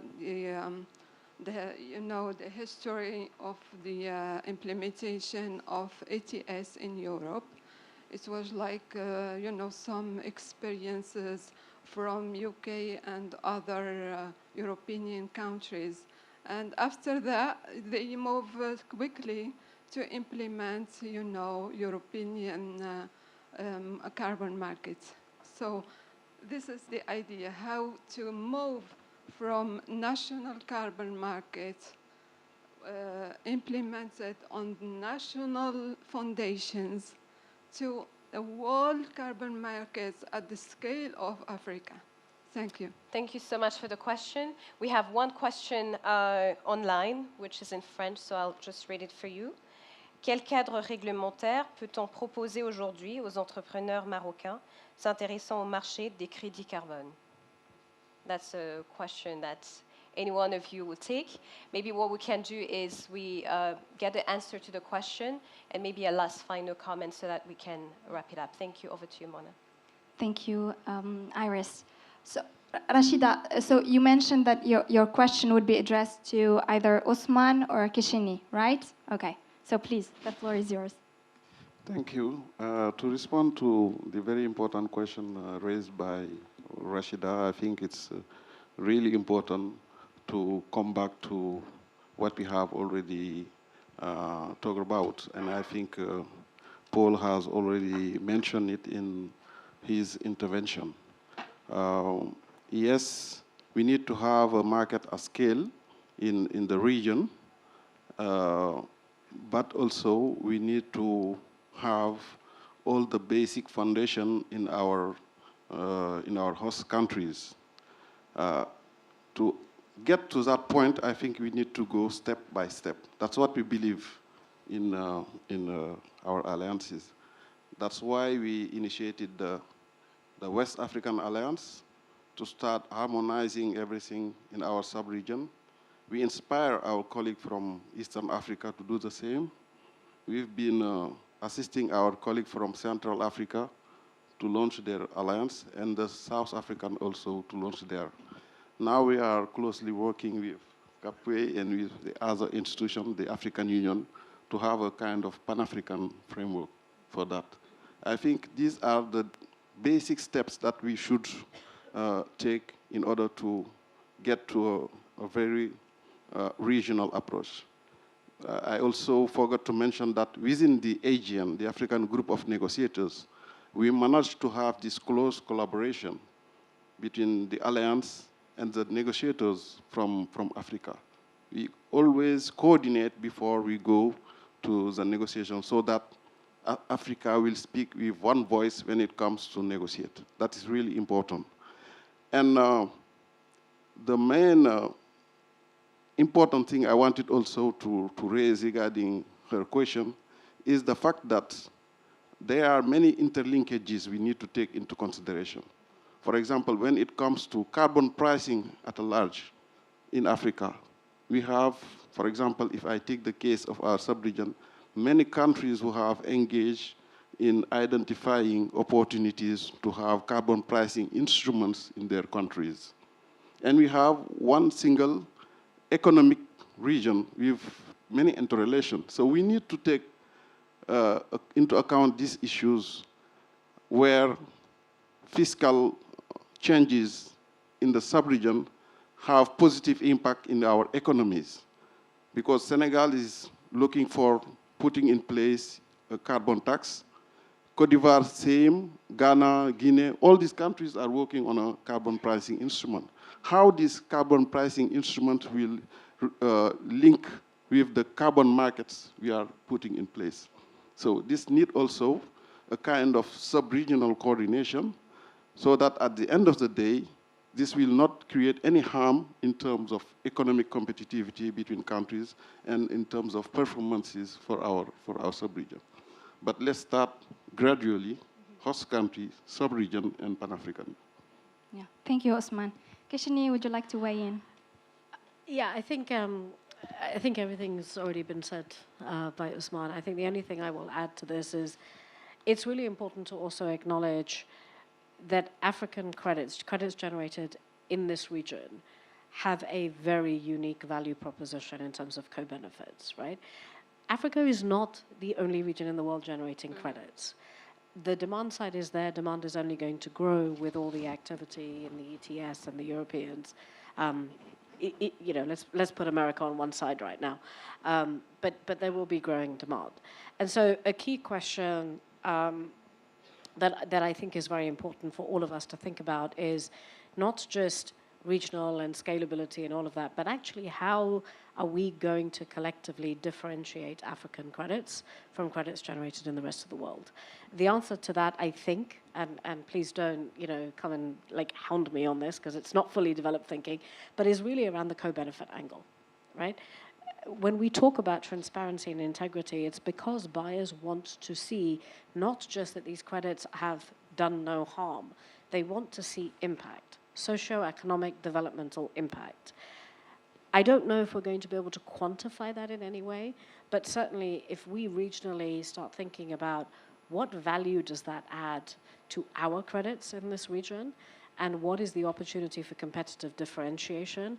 I think that will be the key. And, you know, like a lot of discussions this morning, let's not wait for that to happen. Let's not wait before everybody says, well, what sets an African credit apart? I think all of us collectively in this room, as we think through this, actually have a duty of care to start thinking about the next chapter, which, as I mentioned before, is not just about the price of credits. That is a real challenge right now. But how do we ensure that African credits generated within this region are not just aligned with integrity standards, but they actually add more to credits from other parts of the world? Yeah, thank you. Yusuf, would you like to share something? Very quick, just adding on the co-benefits idea, also the just transition consideration of carbon credits. I think that's a key element, both for the financial sector, but also perhaps for other stakeholders. Yeah. Yeah, thank you for making that point. We have the second Slido question. No? Okay, the second Slido question for maybe Mathilde, if you want to weigh in on that, was about how can Moroccan entrepreneurs benefit from these carbon markets and how can they access them. Is that correct, Iris? Yeah?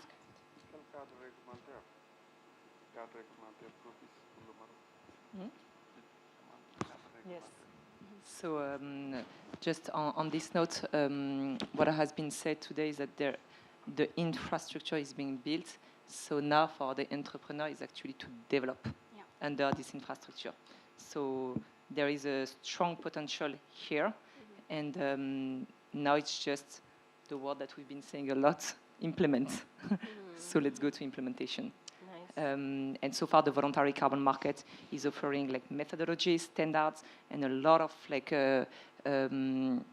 let's say like the global framework of the voluntary carbon market gives those developers the opportunity to use this in the region, in the country, and to set up those projects because this is what we need, and then the demand and the corporates will come and invest.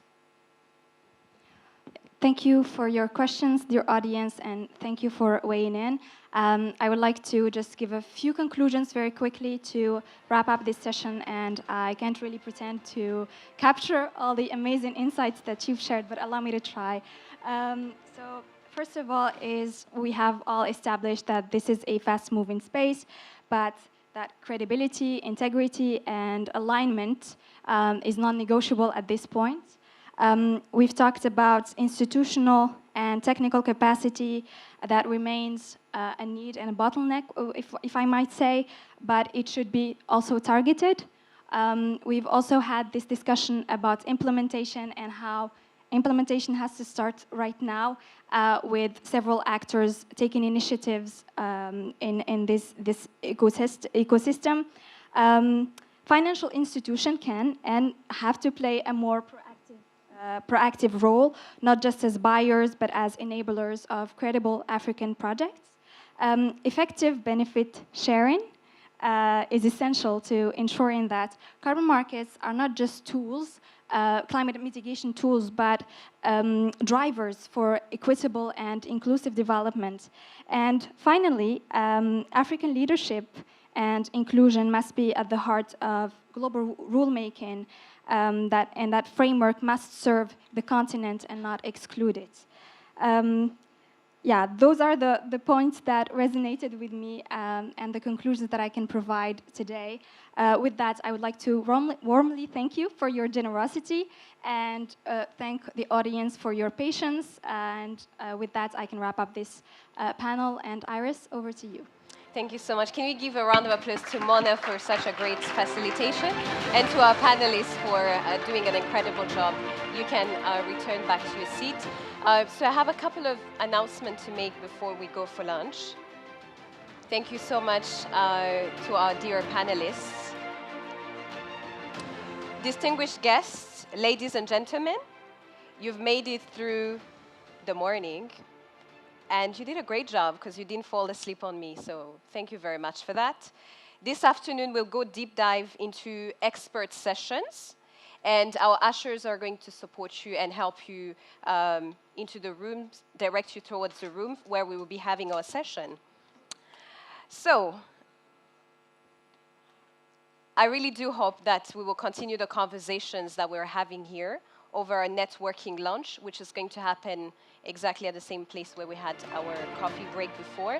But before that, I want to see if in the room, do we still have anybody from CDG? Anybody from in the room? Can we give them a round of applause? Yes, please keep your hand up so we can give you a big round of applause for being here up to now. Do we still have CFCA? Anybody in the room? Yes, put up your hands so we can thank you for being a great partner. GIZ, anybody from GIZ? Yes, thank you so much to you and all other partners. And last but not least, all of you incredible participants who've actually stayed until now. Let me ask you to help me give you a big round of applause for this.